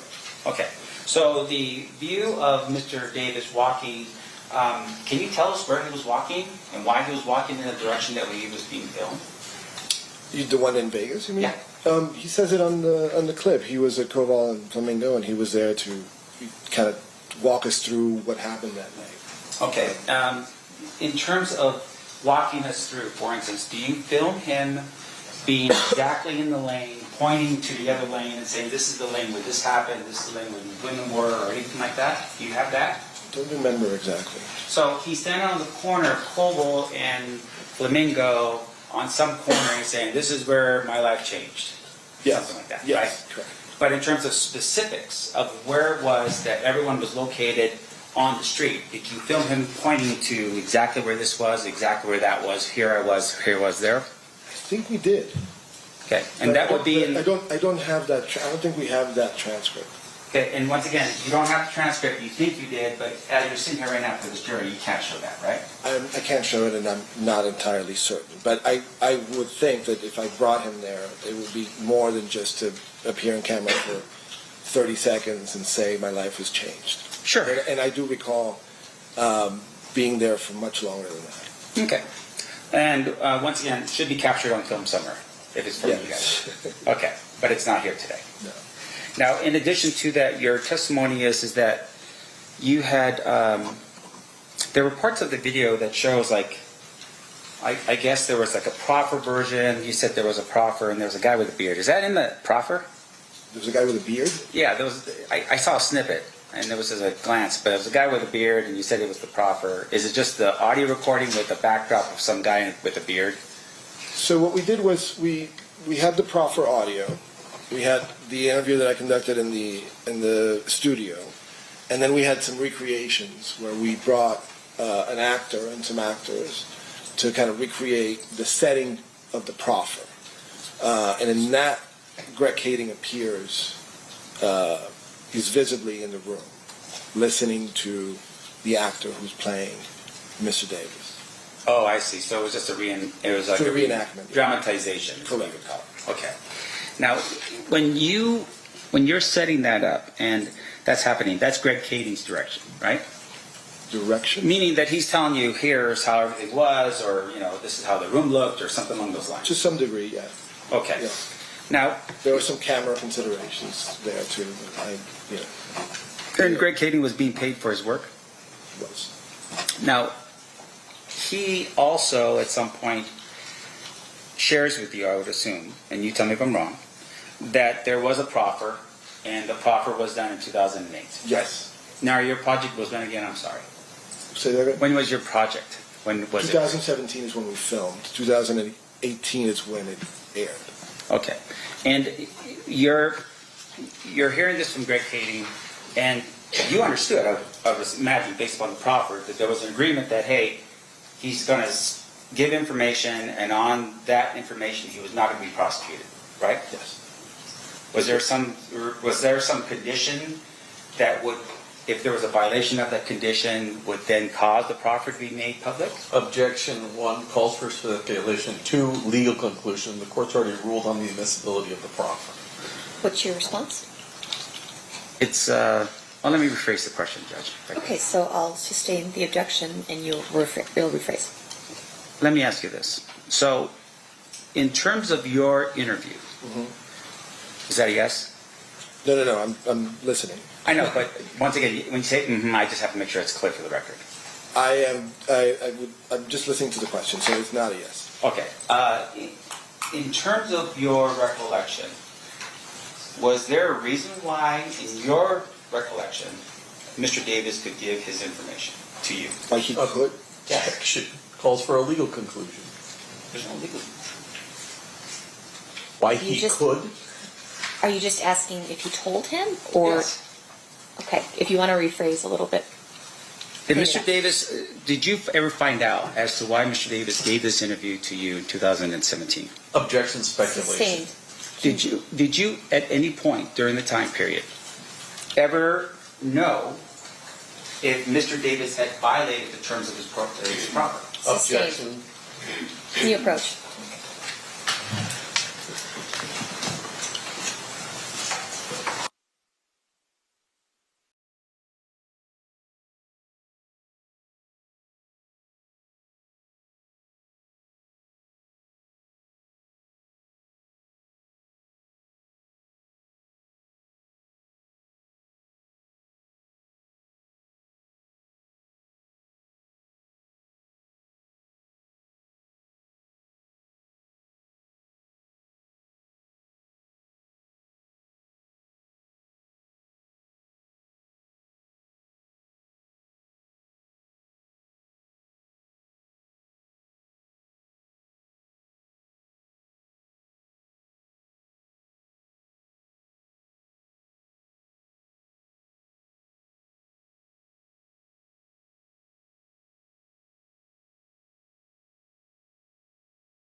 So when you set up, or at least was the director or the producer of the project, at that particular point, all you know is that Mr. Davis is in front of you to give an interview. Yes.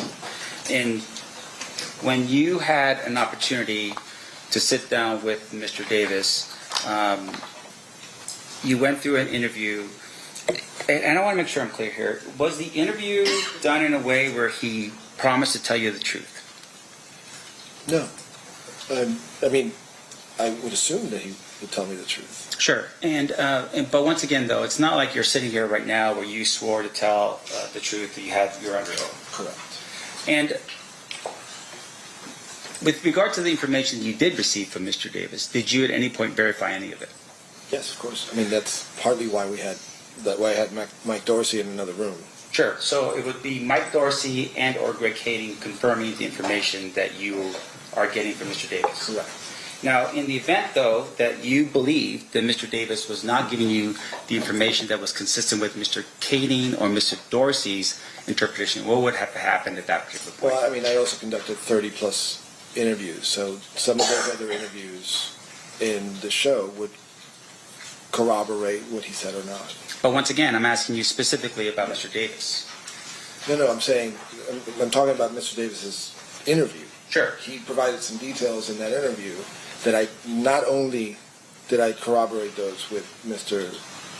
Dorsey or Kading, but I interviewed people like Mob James. I interviewed other people who could corroborate certain aspects of his story as well. Okay, so Mob James, you relied on his credibility, what you learned from him in order to determine that guy's credibility? No, I'm just saying there's just a big picture. I can't specifically say, oh, this little aspect of it was corroborated by Mob James. I'm just bringing him up as an example. Sure. There are many other people that I interviewed as well. And once again, I want to make sure, including the two authors of the books that I cited earlier. Right, and that would have been Kathy Scott? Yeah. And then also Ben Westhoff, I think his name is. Okay. And what you're telling us is that their books corroborated what parts, what details of his representations? It's too general a question to answer right now from memory. Well, is there any other way for you to remember it? I mean, did you write anything down in preparation for your testimony here today? No, but I did prepare for the interview based on what I had read. Now, in once again, so your recollection is you used Kathy Scott's book and you used the other book as a way for you to determine whether or not Mr. Davis was accurate in what he said? No, just the circumstances of the murder, like who the players were, et cetera, et cetera. Yeah. And fair to say, I mean, again, I'm speaking very generally. Fine, but in terms of the books themselves, were they books in which only you can get a hold of, or were these books accessible by the public? They're accessible. You purchased these books? Of course. And in terms of the information that you had before you, was readily available information either through Greg Kading's book, or in terms of Kathy Scott's book, or this other person's book? Could you repeat the question? The information that you were comparing was information that was readily available in Greg Kading's book, Kathy Scott's book, or this other book you had mentioned before, Ben something, Original Gangsters, the name of the book. Is that yes? Yes. Now, after the series had been put together, did you at any point ever ask Mr.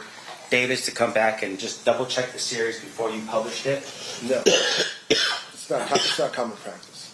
Sure. It's not common practice, meaning you are the one at the end to determine in which direction you want the presentation to go, yes. Right? And that's, I would imagine, some type of artistic license given to you and your people. Sure, yeah. The subject of the interview agrees to the interview with those conditions generally. Right. And there's a release form that that person signs.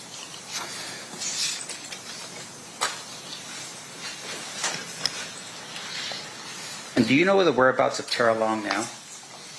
I do not. Do you know if she's still working in the industry? Not sure.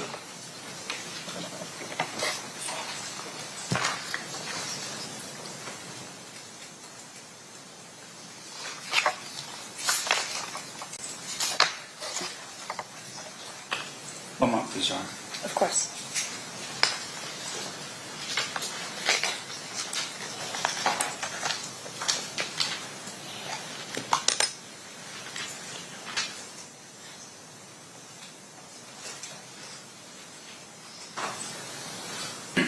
Just one final clarification. In the beginning, we talked a bit about this. I was trying to write it down. Blaze, that very first snippet that we had, it was like... Sizzle reel. Sizzle reel, okay.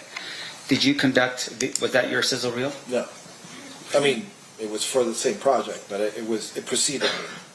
Right. In terms of that sizzle reel, do you know how it was created?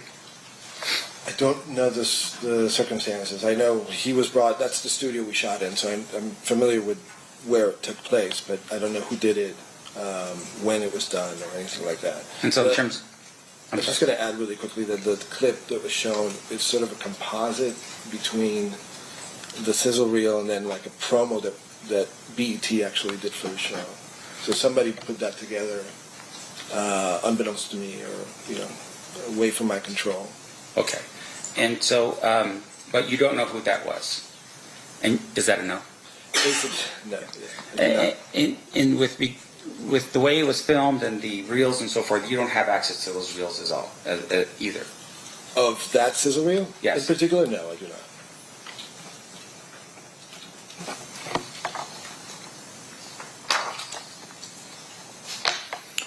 And I'm sorry, I don't know if I had asked you this question. I just want to make sure I did or not. The actual contract itself, did you ever see it for yourself? I did not. And is it something that you would have signed as the producer or what do they call that? Producer or... Showrunner? Yes. Is that something that I would have done? Yes. In some cases I have. But in this case you did not? No. It just, these were the terms that, sort of came with the job. Right. Was there any residuals here given to Mr. Davis as a result of his interview? Residuals? Meaning that, did he get any type of like percentages if Not that I know of, and that's unlikely for this type of show or project. Can you tell us how much money was made from the creation of this particular project? No idea. I'm just a conduit. I make the show, I get paid for my part, and then it gets delivered, and then whatever happens with it, just let it go. Do you get a percentage of whatever is made in the future on the project? I do not.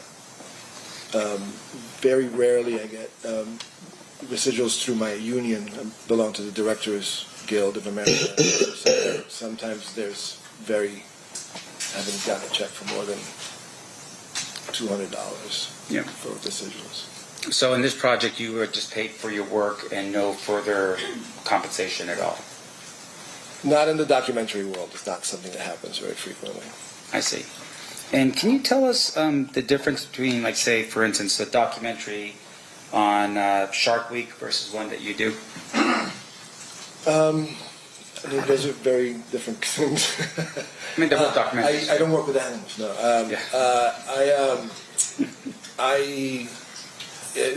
These are the requirements for that sort of thing, underwater filming, there's just it's like apples and oranges.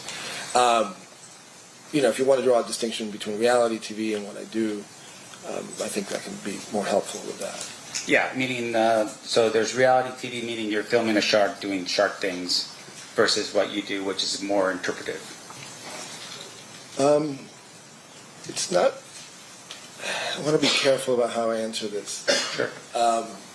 When you're just in nature looking at an animal, there's interpretation too, by the way. There's music added to it. There's other components that would fall into the category of artistic,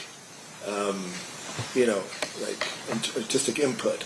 I would say the same is true of documentaries like this. But they're rooted in wanting to present something that's real and accurate, and that's the school I came from. But once again, that's an intention. Is that always the case? Sometimes it isn't. It's certainly my intention. Thank you. I have no further questions. Thank you. Any redirect, Mr. Paul or Mr. What was you, Mr. Director? Thank you, Judge. No, thank you. Thank you, Mr. Diaz. Ladies and gentlemen, hang on one second. Ladies and gentlemen of the jury, any questions for this witness? Okay, we have a couple.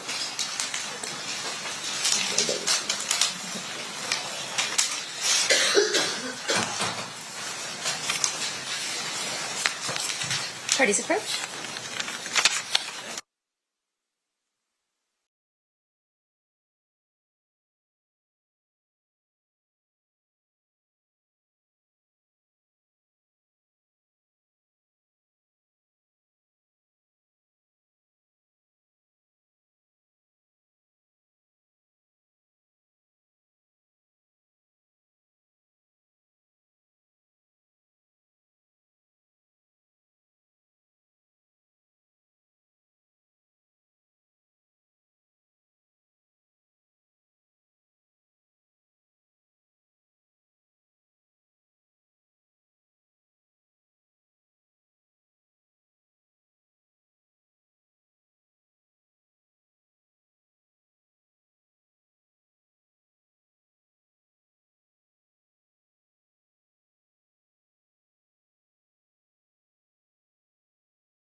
Okay, a couple questions from our jurors, if you can answer them. Did you hand him the 10 to 20K check before the interviews for the series?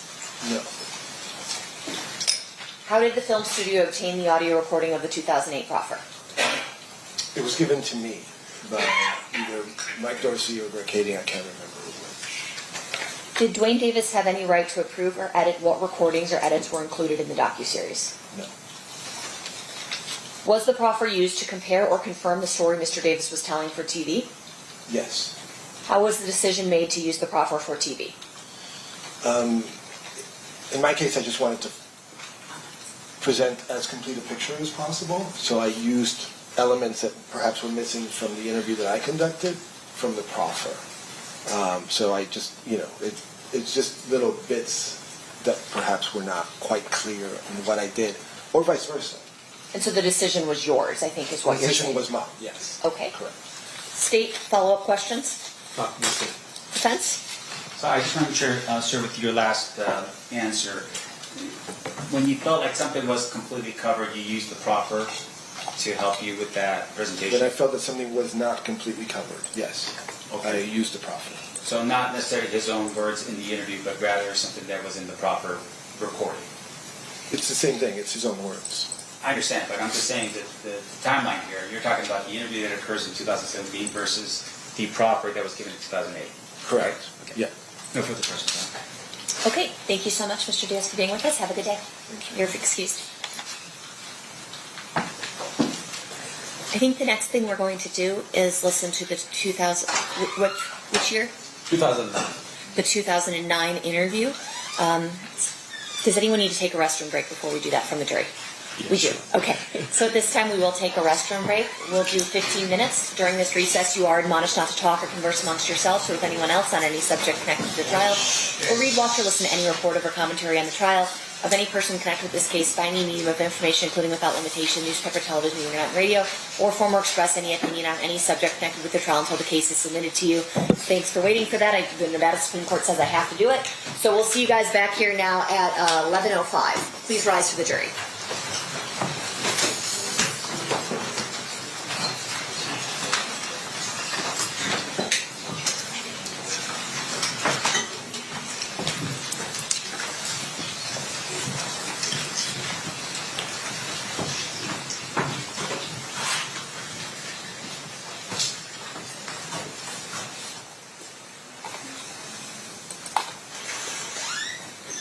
For the record, the jury is exiting the room. Anything we need to address outside the presence? No. Okay, we'll be in recess. Back on record in State versus Davis, C377407. Anything we need to address outside the presence? Okay, let's bring the jury in. As long as they're done with their restroom break.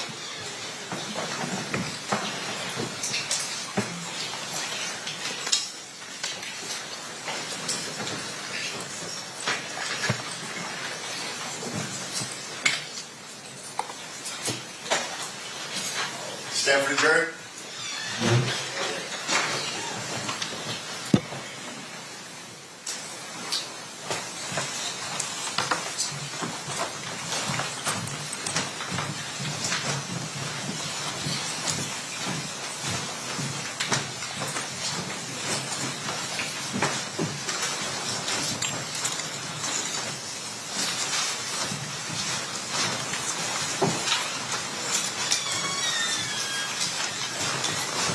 The party stipulates to the presence of the jury.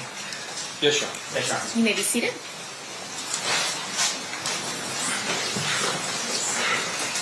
At this time, the state is going to play Exhibit 118, which was previously admitted, correct? Correct. You may begin. This is Detective B. Long, 3969. I'll be recording a voluntary statement under event number 960907-2063. Investigation of the murder of Tupac. Date and time of occurrence is 9/9/09 at 12:20 hours. We're in an LAPD office called LA HIDTA, HIDTA. With me is Detective Dupree with LAPD. Going into the interview room. Person who wants to meet his last name Davis, first name of Duane Keefe, also known as Kading.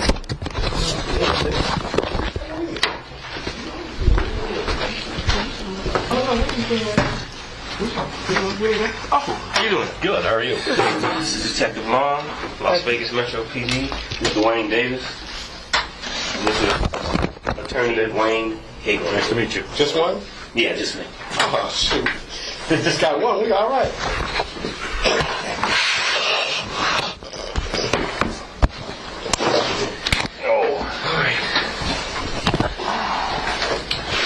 Okay, so you one of the investigating officers? Yes. The original investigating officers were Detective Becker and Detective Franks. I was at the original crime scene, and they're no longer in homicide, so I've taken the case over. Oh, okay. I've had it since 2000. Okay. Okay. Mr. Davis, you go by... you can call him Mr. Davis, or you can call him Keefe. Keefe D? Is that correct? Keefe, either one. Keefe, okay. Yeah, what you feel comfortable with. Okay. This is, actually, I took quite a few notes here, but I don't even know where I'm going to be going in this thing. Okay, let me say something to my client in front of you so he understands. Okay. You know, this is like an informal meeting. He's just trying to get some information. You know, there's no trick questions. If there's something you don't understand, just say you don't understand it for a second. You know, but his intent is not trying to be crafty. He just wants to ask you questions and try to answer them truthful, and we'll be out of here, and that's it. Right. Yeah. I have absolutely no intent of arresting you today. Yeah. You understand that? All I wanted you guys to do is some information. Yeah, that's not what he's not here. He's not saying he's going to arrest you, but he's saying... No, I'm not, no. Yeah, but he's saying he's not here for that. He's here to make sure everything's clear. Right. You know, and he wants you to be honest with him. It's not clear if you're not honest. Okay. Yeah, that's exactly right. You understand everything? Yeah. Okay. What's your name? Duane Davis. His real name is Duane Davis, yeah. Okay. And what's your birthday? 6/14/63. How old are you? I'm 46. Is it D-W-A-Y? D-U-A-N-E. D-U-A-N-E. Middle name is Keith? Yeah. And where do you currently live? 9193 Lantana. Lantana? Yeah. And Drive, yeah. Drive? Corona. Corona? Do you have a telephone number? That works. Give me one that works. Or just. Do you have a landline? Yeah, 951. 603 3474. Okay. And who do you live there with? My wife. What's her name? Paula. Paula Davis? Yeah. Does she go by any other name? Clemens. Clemens. Okay. Now, we're going to be talking about Tupac. Is that right? Well, whatever you want to talk about. I didn't brief him, so. Oh, okay. You're telling him. Well, Detective Dupree gave me a call, and he says you may be help to me in the Tupac murder back in '96. Is that correct? Yes. Okay. And back in 1996, you were living where? Compton. On Burris Street? On California. On California Street? Okay. Did you have a place on Burris? No, I have no place on Burris. Okay. 1405 Burris, who was living there? That's my dad's house. At your dad's house? Yeah. Okay. And you had other family that was also living on Burris? Yeah. And who was that? Lando and my sister, Gail, Rosin. Okay. Lando being? Orlando. Orlando what? Anderson. Okay. I know you know that I know what you're talking about, but I need to hear it from you. I'm going to ask you really stupid questions. I just need to hear the whole answer. Yeah. Okay? Okay, so Orlando Anderson is what to you? It's my nephew. And he went by what name? Baby Land. Did he go by any other name? No. Lando? Lando, yeah. Yeah. Well, that's what I'm referring to, because we've heard both. So I just want to know if that's the person we're talking about. Yeah. Okay. Did you have any other family over there? No. Do you have a brother? Brother?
we're gonna start replaying, or we're gonna continue playing. Sorry. Okay. Specifically living on Burris. Kevin? No, he wasn't living on Burris, maybe. No, he wasn't? Okay, where did Kevin live? In 96, you're saying? Yeah, in 1996. He lived in Norwalk. Norwalk? Okay. Back in 1996, you were affiliated with a... gang. Okay, thank you. Okay. You were affiliated with a street gang? Yeah. Which street gang would that be? South Side. South Side Crips. Crips. And what name? You went by the name Keefe D? Yeah. Okay.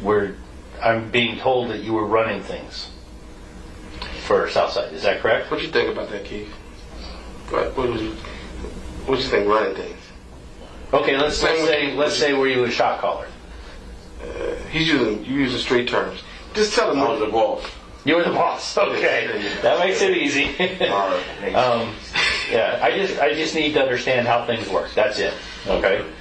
Now, Southside, were they affiliated or were they assisting anybody at that time? Assisting like what? Assisting. Now I understand Death Row was hooked up. Death Row Records was actually hooked up with Pyrus. Yeah.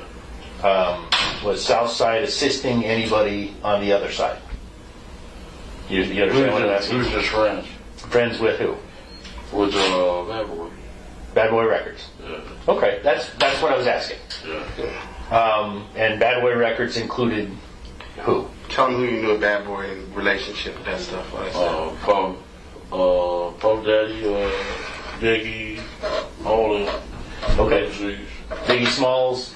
Yeah. But Combs is who you're talking about. Puffy Combs. Yeah. Okay. I'm sorry. Well, I didn't get your name. Oh, Wayne. Just call me Wayne. Wayne Higgins. Wayne Higgins? Yes. And you're his attorney? Of course. Okay. Very good. Okay. But you said something that stuck in my mind. You said, I'm not here to arrest you today. Yeah. I'm not here to arrest you. I am not here to arrest you. I am not going to arrest you. Keith, you understand me? Yeah. He just wants some facts that maybe we have previously discussed. You know, just straight facts. Because once you tell straight facts, it really, I don't think it's going to be much of a basis for that discussion. The reason I said that, I just want you to know that you're free to leave. I'm not arresting you. That's what I'm trying to tell you. That's all I was trying to tell you. My wording was poor. Okay? I'm sorry. Okay? Yeah, I'm going to leave. I'm going to go back to Las Vegas. You're going to leave and go wherever you want to go. Yeah. Okay?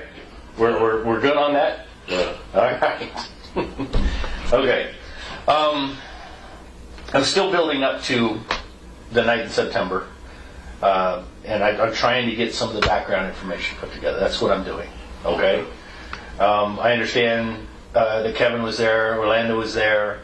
Who else went to California? Or Vegas. Las Vegas with you, or met with you in Las Vegas? How should I put it that way? Tell him the people you was around when you was in Vegas. Corey Overs. What did Corey go by? C-Ray. C-Ray? Yeah. Okay. And he's Southside? Yeah. And, okay. Is he still alive now? Yeah. Okay. Who else? DeAndre Smith. I remember DeAndre. That's Big Dre? Excuse me.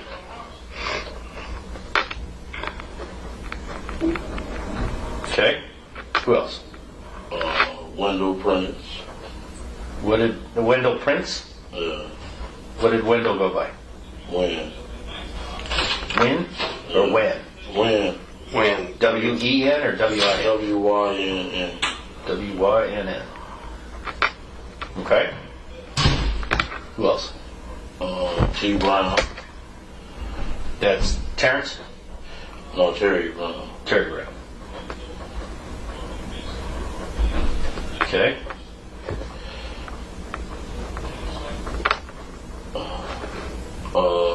Tracy Session.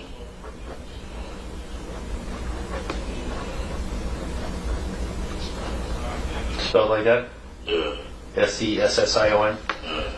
And what did he go by? Trey Dog. Trey Dog. That's Southside also? No. Who is he? He's from Long Beach. He's deceased too. Okay. He's Long Beach, what? Inside. Inside. Okay. Anybody else go down there with you?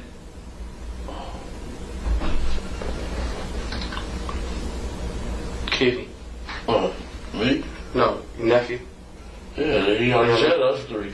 Yeah, I got Orlando, I got Kevin, Corey, DeAndre, Wendell, Terry, Tracy.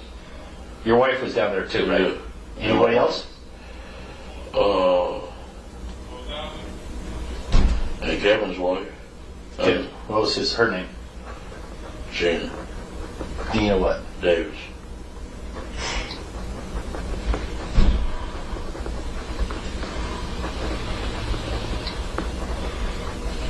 All right. How did everybody get down? I'm sorry. Was Orlando's girl down there too?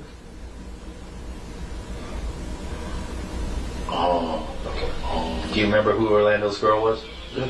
Who is that? Rashina. Yeah. Rashina? Yeah, Rashina Smith. Yeah. You have any idea how to spell that? Rashina. Yeah. Rashina Smith. Okay, very good. What's his girl? I don't know if she was down there. I'm not I don't sure. think so. I'm not sure. Okay, that's fine. How did you get to Las Vegas? I drove a rent car. Was this like a week beforehand, the day of, the day before? You remember? We came down there like a couple of days before. A couple of days before? And you were gonna rent a car? Yeah. You remember where you rented it? Davis and Long Beach. Did you know anybody at the Avis? Or you just walk in and rent it? Okay, what kind of car did you rent? I think it was Cutlass or Buick Regal. Regal or Cutlass. One of the two. It was green.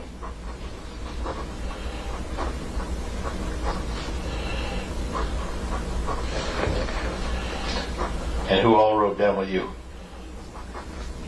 Me and my wife. Just you and your wife? Yeah. Where did you stay? I stayed at Mount Marlow. Okay. Do you remember how Orlando got down? No, they came down a couple of days after the day of the fight. The day of the fight or the day before the fight? The day of the fight or the day before. I know we were down there a couple of days before now. Okay. And how did Orlando get down? Him and Big Dre came. What kind of car? Kevin and T-Brown.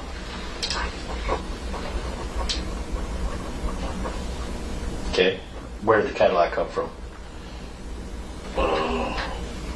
It came from LA. I mean, come. Was it somebody's car? Was it a rental car? Do you remember from where? No, I don't remember from where. Okay. What color was the Cadillac? White. 4-door? Big one? You remember what kind of cab? Oh, no. It was a big one. 4 doors, right? Yeah. Do you know where that car went? What do you mean went? Like where? Afterwards, did he get returned to the rent-a-car place? Yeah.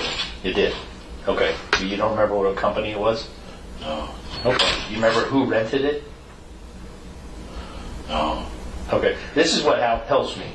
If I have facts, I can corroborate everything that's said to me. It makes everything look better. So that's what I'm doing, is I'm trying to build up things. It's a lady, she died though. She passed away. What's her name? Who's he related? The rent-a-car lady at the rent-a-car place. No, the one that I rented for her. Who she was related to somebody, she was friends with somebody, something in the family, somebody from the hood. T. Brown. T. Brown's girl's mother, something like that, yeah. T. Brown's girl's mother? You said she passed away? Yeah. The Harris lady did? Yeah. Okay, deceased. Do you remember the girl's name? T. Brown's girl? I don't remember all. It's been a while. I don't remember her name. What was her name?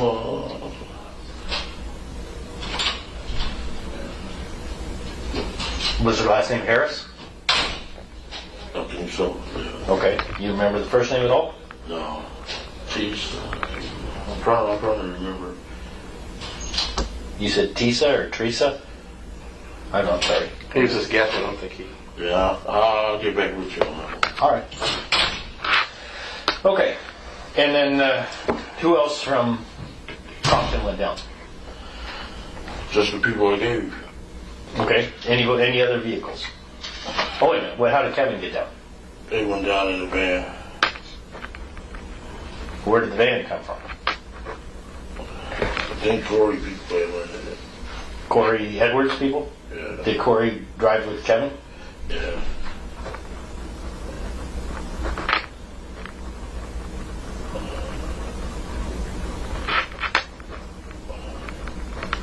What color was the van? I think it was bluish or green. Bluish green. Do you remember what kind of van? It was an Astro or something. Okay. And you think Corey Edwards people rented it? Yeah, I think so. Do you any idea who? I don't know. Okay. And so Kevin Davis, Corey Edwards, who else were in that car in the van? When Tracy, Wendell Prince, and Tracy Sessions. Okay. Did they go down the day before also, or do you remember? The same day I went. Okay. Or do you remember where Orlando, Big Dre, and T Brown where they stayed? No, we was all, mostly all of us in that room. At the Monte Carlo. Yeah. Okay. What about your brother Corey, Wendell, and Tracy? Where did they stay? Monte Carlo. Monte Carlo. Okay. All right.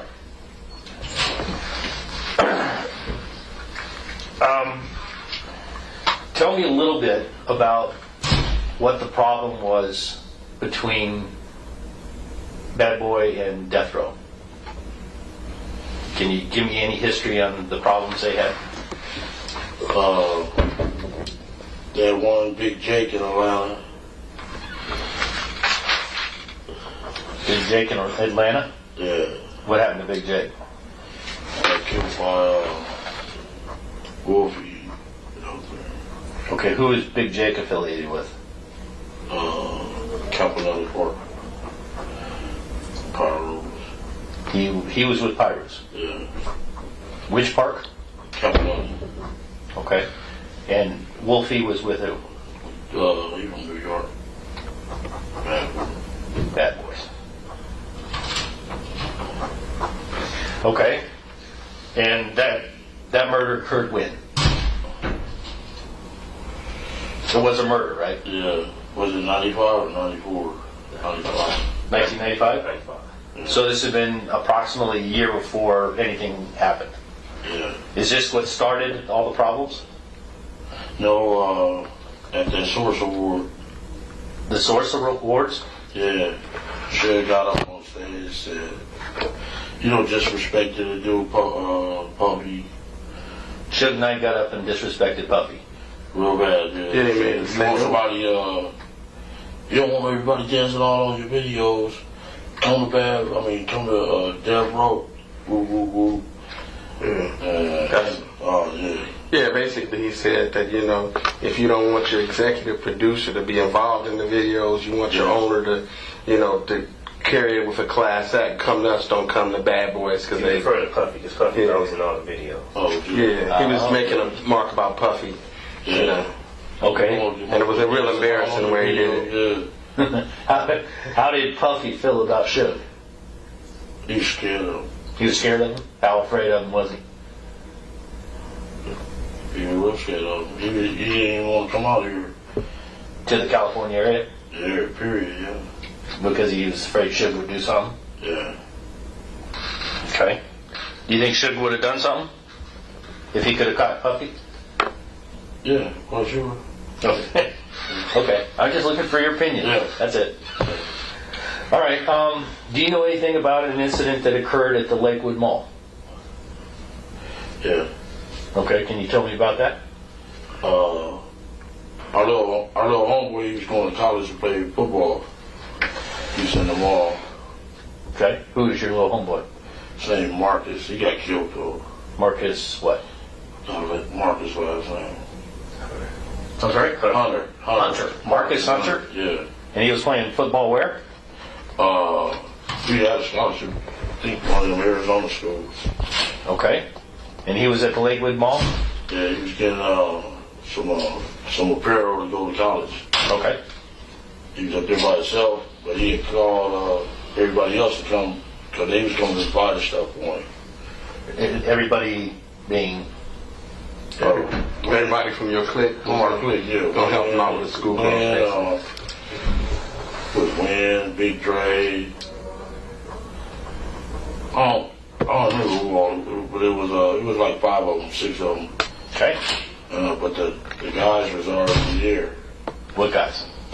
The Death Row guys. Do you remember who they were? Or do you know who they were? I don't remember. It was young.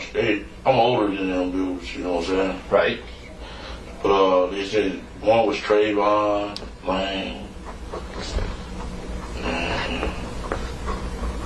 Who else was there?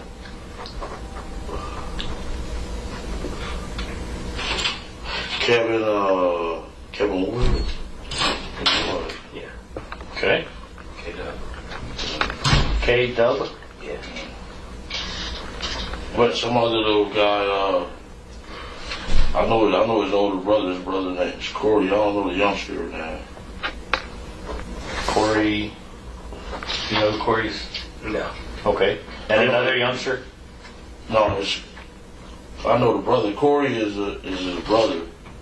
Okay. He's a little bit older than dude, so I kind of know him. It's Corey's brother. Their mama name was what's her name? Last name is Stamp. They used to be from our neighborhood. Stamps. Yeah, Vanessa Stamps. Okay. Her son, yeah. Her younger brother of Corey. Yeah. Okay. But I know the mama real good because she's more of my age. Okay. Yeah, and they was at the mall. He was at the mall, Marcus. Okay. By himself. They was talking crazy to him, going crazy. What kind of crazy? Like, you know. Anything you can remember? Statements? Like, fuck South Side and woo woo woo woo. Fuck the South Side? All that, yeah. So Marcus was kind of scared, but once he seen everybody coming, he, punched the guy out. Which one did he punch out? Well, I think it was Trayvon Lane. Okay. And what happened? He just punched his ass, beat him up, and everybody just jumped in and whooped their ass. Okay. And was anything taken? They said a chain hit the ground or something. We didn't have it though. Okay. Yeah. Do you know who said? You said a chain. They said a death row change. We took the death row change or something, but we didn't have it. They must have lost it in the mall.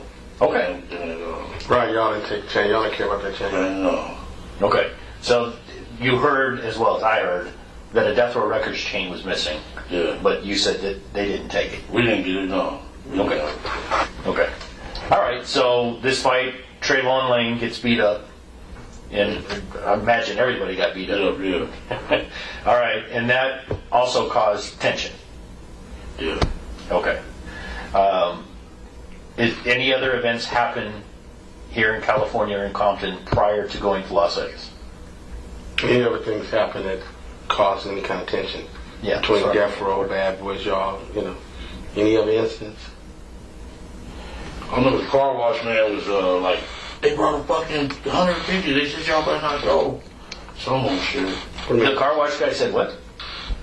He watched our cars and the Death Row dude's cars. He like, man, they brought 100 tickets and they said y'all better not go down there. Okay, Death Row's got 100 tickets. Yeah, to the fight. Okay.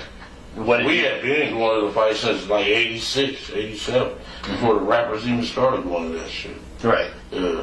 So were you worried about Death Row having 100 tickets? Nah. I played football with the guy, and I know he saw. Well, shit. I played football with him. His daddy was our coach, all that shit. Oh yeah, where'd you play football? At Grady Compton, Part 1. Oh, I'll be damned. So he was like 8, 9 years old. We know they saw. You know what I'm saying? Okay. You know they're soft. I know Suge is. You should be soft. Okay. All right. So Suge's a big guy though. He's soft though. You know, I played football with him. He was our center. Oh. You know. Okay. Okay. All right. So there's no worries about them having 100 tickets. So everybody goes to Vegas, and you spend a couple days there before the fight. Yeah. Are there any incidents in Las Vegas prior to the fight, the Tyson fight? No. We seen them. They had pulled up in their Rolls Royces. The girls was out there. We seen them and all that. Who'd you see? Was it? It was Snoop, Tupac, and Suge. They had a black, white, and a red Rolls they pulled up in. Rolls Royces. Where was this? Just at the MGM. For the fight? Yeah. Okay. Then Mike Tyson then pulled up in them Bentleys. And Worry, Mike Tyson, and what's his name? Don King. They pulled up in their Bentleys, and all the girls ran from their Rolls Royces to these Bentleys. You know what I'm saying? Yeah. Them things looked like Hot Wheels. They were so pretty. You remember anything about what Suge or Tupac were wearing when you saw them pull up? You remember it all? Okay, that's fine. This was like the day before. The day before the fight itself? Yeah. Okay. So there was a big entourage, girls running everywhere. Yeah. It was pretty good circus going on. Yeah. Las Vegas circus. All right. So the night of the fight, where did you all meet up? Everybody in your family? We had brought tickets from Stafford. Okay. Went in the fight. You actually bought them at the door? Or outside the door? Yeah. No, it cost you an arm and a leg. No. I was in prison with this guy that was one of the head scalpers around. Oh, that'll help. And I kind of had his back. He was young. You know, and so he just gave me love when I bought the tickets. Oh, well, good. There you go. What's Sam? My Sammy is his little nephew from Williams. He'd be at everything, in front of everything. Okay. All right, that's fine. I don't want to go into there. So, did you get all seats together? No, he separated. We was all around the thing. Okay. Then, after the fight, we went into one of the restaurants in MGM. Okay, short fight? It was real short. So, would you remember you have any idea what restaurant you went into? No, it's on the video though. Yeah, okay. And who was with you when you went to the restaurant? Everybody except Lane. Everybody except Lane. Where was Lane? I guess he was still coming from the fight. Okay. Do you remember what Lane was wearing? What's the name, jersey? Dan Marino. Okay. All right, and what were you wearing? Oh, shit. You don't remember? That's fine. That's fine. So were you present when Baby Lane had the problems? No. Okay. Baby Lane told you what happened? No, some other guys came to the restaurant and told us. Who are the other guys? Some East Coast guys. Okay. What's his name? What's his name? East Coast. The one with, no, the Crip dude. That's on the East Coast? East Coast Crips. Oh, Trev. Not Trev, what's the other boy? Oh, light-skinned kid. He had in Paramount. Oh. Anthony. Anthony Trev, yeah. Yeah. Anthony Trigg. That's what I said. Trigg. Okay, Yeah. He's from East Coast. He out here. Anthony Trigg. T-R-E-G-G. T-R-E-G-G-S. Is he the one that was present when Baby Lane? He came up and helped Baby Lane after the beating. I think so. He told us. He told us, man, they just jumped on Lane. Okay. Is Anthony a little older?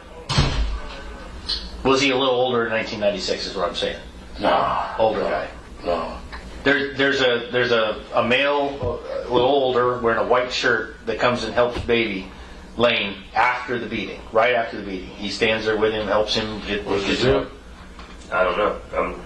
Does the zip come over to you guys after that? Was he with Lane when they walked up, or was he with? We walked up, we seen him. Okay, well, maybe it was Zip. Okay, who's Zip? Zip as in Z-I-P? Yeah. He's from New York. One of Puffy boys. Okay, do you know his real name? Von Zip. Oh, that's his moniker too, Von Zip. I think it's Eric Martin or Equan Williams he goes by. You're killing me. Martin? Eric Martin. Or Equan? Williams. Okay. And he's from New York. Yeah. And he was he hanging out with you that weekend? Yeah, we are. Okay. Richie Reg. Reggie Reg? Richie Reg. Richie Reg, oh, okay. He's from New York. Wedo was there. Wedo? Yeah. Hispanic Wedo? Yeah. Meaning white boy? Yeah, white boy, but he is black. But he's real light skinned. They just call him Wedo. Okay. Do you know Wedo's real name? No, I don't know his real name. Okay. Richie Rich, do we have any idea what his real name is? He's from East Coast, something like that, Richie Rich? Yeah. I think he got 30 years. That's what they said on the bed. Richie Rich did? Yeah. 30 years for? Drugs. Okay. All right, monsters.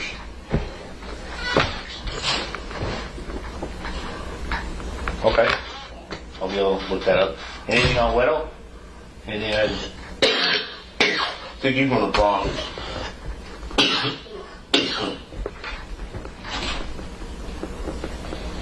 I'm not sure how to spell Wedo. W-E-T-O? Wedo? No, that's the... He just gave you that. You got it on right now. What it sound like. Okay.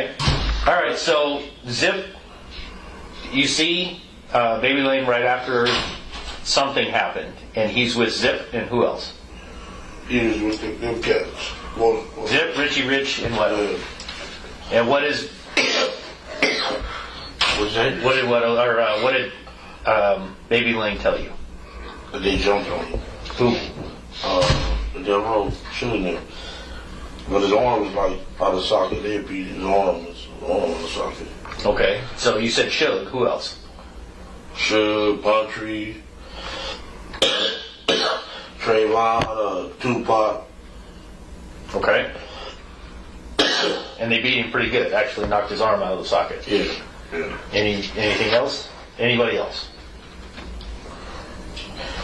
They did. I know the whole crew. They whole little crew. They said it was about 18 on 30 of them. Okay. And he told you Suge actually took part in beating him? Yeah. Okay. This was all on videotape. Yeah. Have you ever seen the videotape? Yeah. Yeah, I think everybody has. All right. So they beat him down. He comes. He meets with you. What is said at that point? Is there anything said at that point?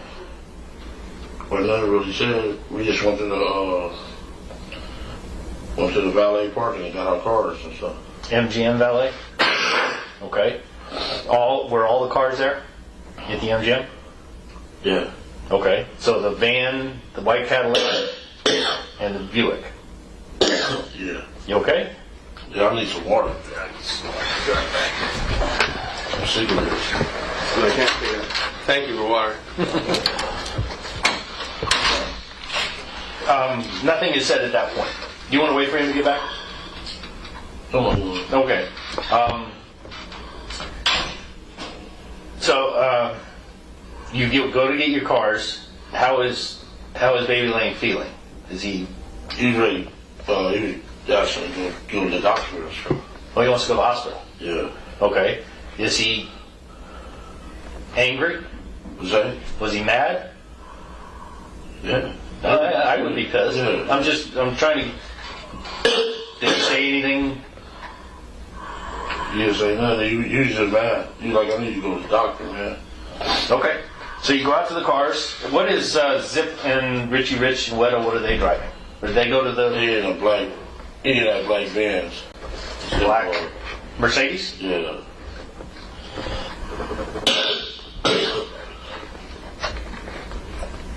Do you have any idea where the Mercedes came from? Did they drive across country? Did they rent it in Vegas? Do you have any idea? From LA. It's from LA. Yeah. Was it a rent-a-car? No, it was his. It was actually belonged to Zip? Yeah. Okay. Okay. And that's in valet also? Yeah. Okay. So you all go, you get your Mercedes, the van, the Cadillac, and the Buick, and you pull out of valet, you drive away? I went to Paula to the hotel and gave her some money to gamble with. Okay. Then I jumped in the van with them. With your brother? Yeah. And whoever else is in there? Yeah. And what about the Cadillac? Is that with you? Yeah, that's with us. And is the Mercedes with you?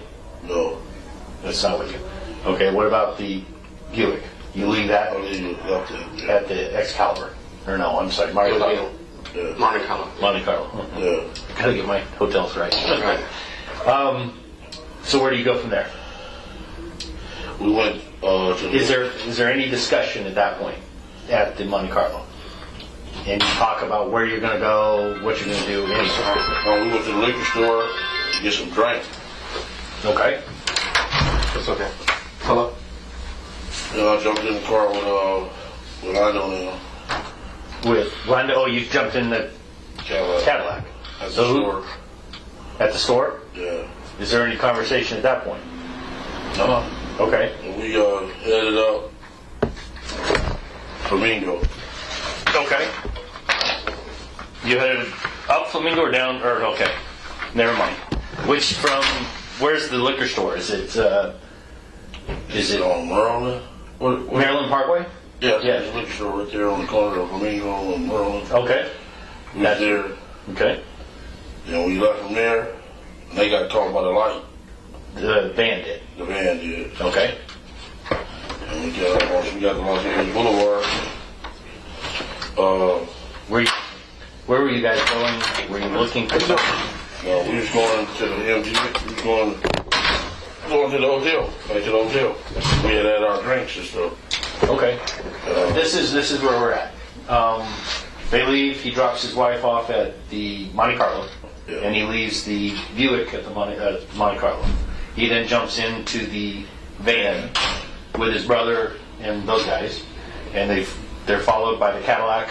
Yeah. They drive to Maryland Parkway and Flamingo, which is going to be to the east. And they go to a liquor store and they buy some liquor. Okay.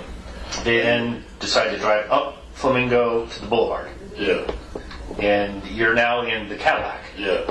With Baby Lane, and the van is following him at this point. No, the van got stuck at the light. At Maryland Parkway or one of the ones One between? of the lights, yeah. Okay. So you're headed west on Flamingo. Yeah, that way. Okay. Okay. And we had the light on Las Vegas and Flamingo. And Tupac hanging out the window. Hey! And all the girls were going crazy on the corner. She said, there were the motherfuckers right there. Mm-hmm. And hooked the U-turn, went on the side, passed by all the cars. Okay. This right here is Cobalt, and this is Flamingo, okay? Yeah. This Maryland Parkway is down here. The boulevard is right here.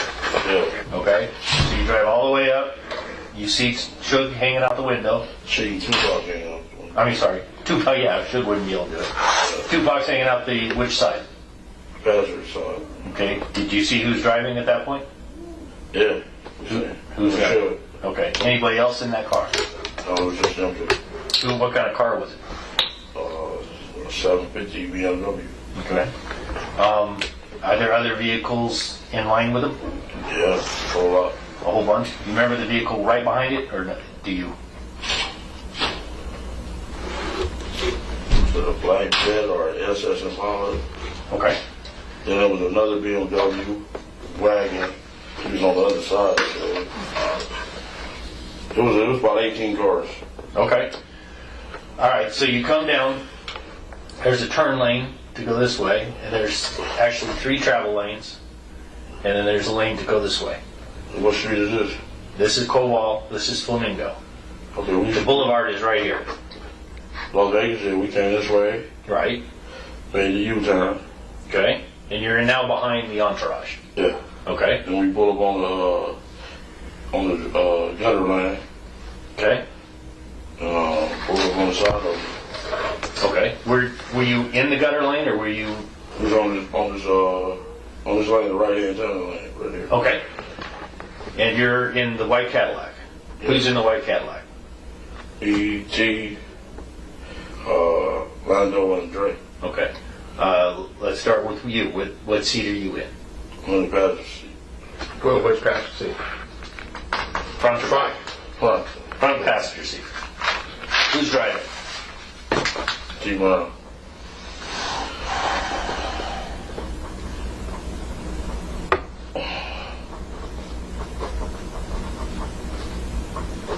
Who's behind T. Brown? Big Dre.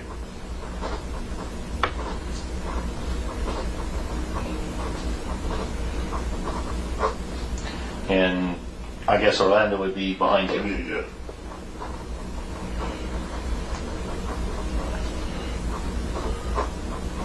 Okay.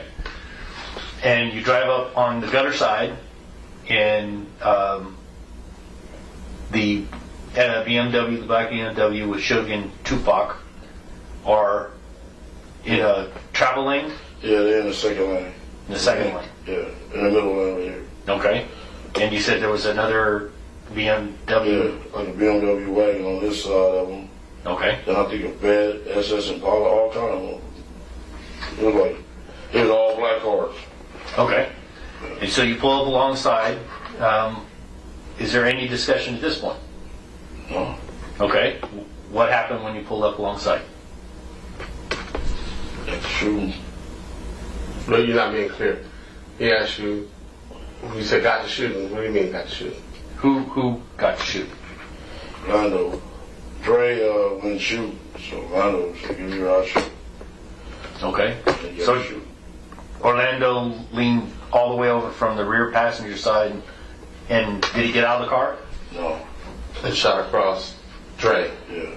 Did he lean all the way across and get his arm out? Yeah. You know, he Lando tall and Dre tall. Right. The long little arm. The buzzing, made the right. Okay. This is where I want to get. Just slow down, guys. So he leans across. You're right next to the BMW. Do you remember if the BMW had its window up or down? It was up. It was up. He's shooting into what part of the car? Driver's side. The passenger side. Okay. Is it a 2-door or 4-door vehicle? Do you remember? It was a 4-door. The 4-door? How many times did Orlando fire? Approximately. Maybe about 5 or 6. 5 or 6 times? Yeah. Did he empty the gun? Do you know what kind of gun was it? Was it a revolver or was it a semi-automatic?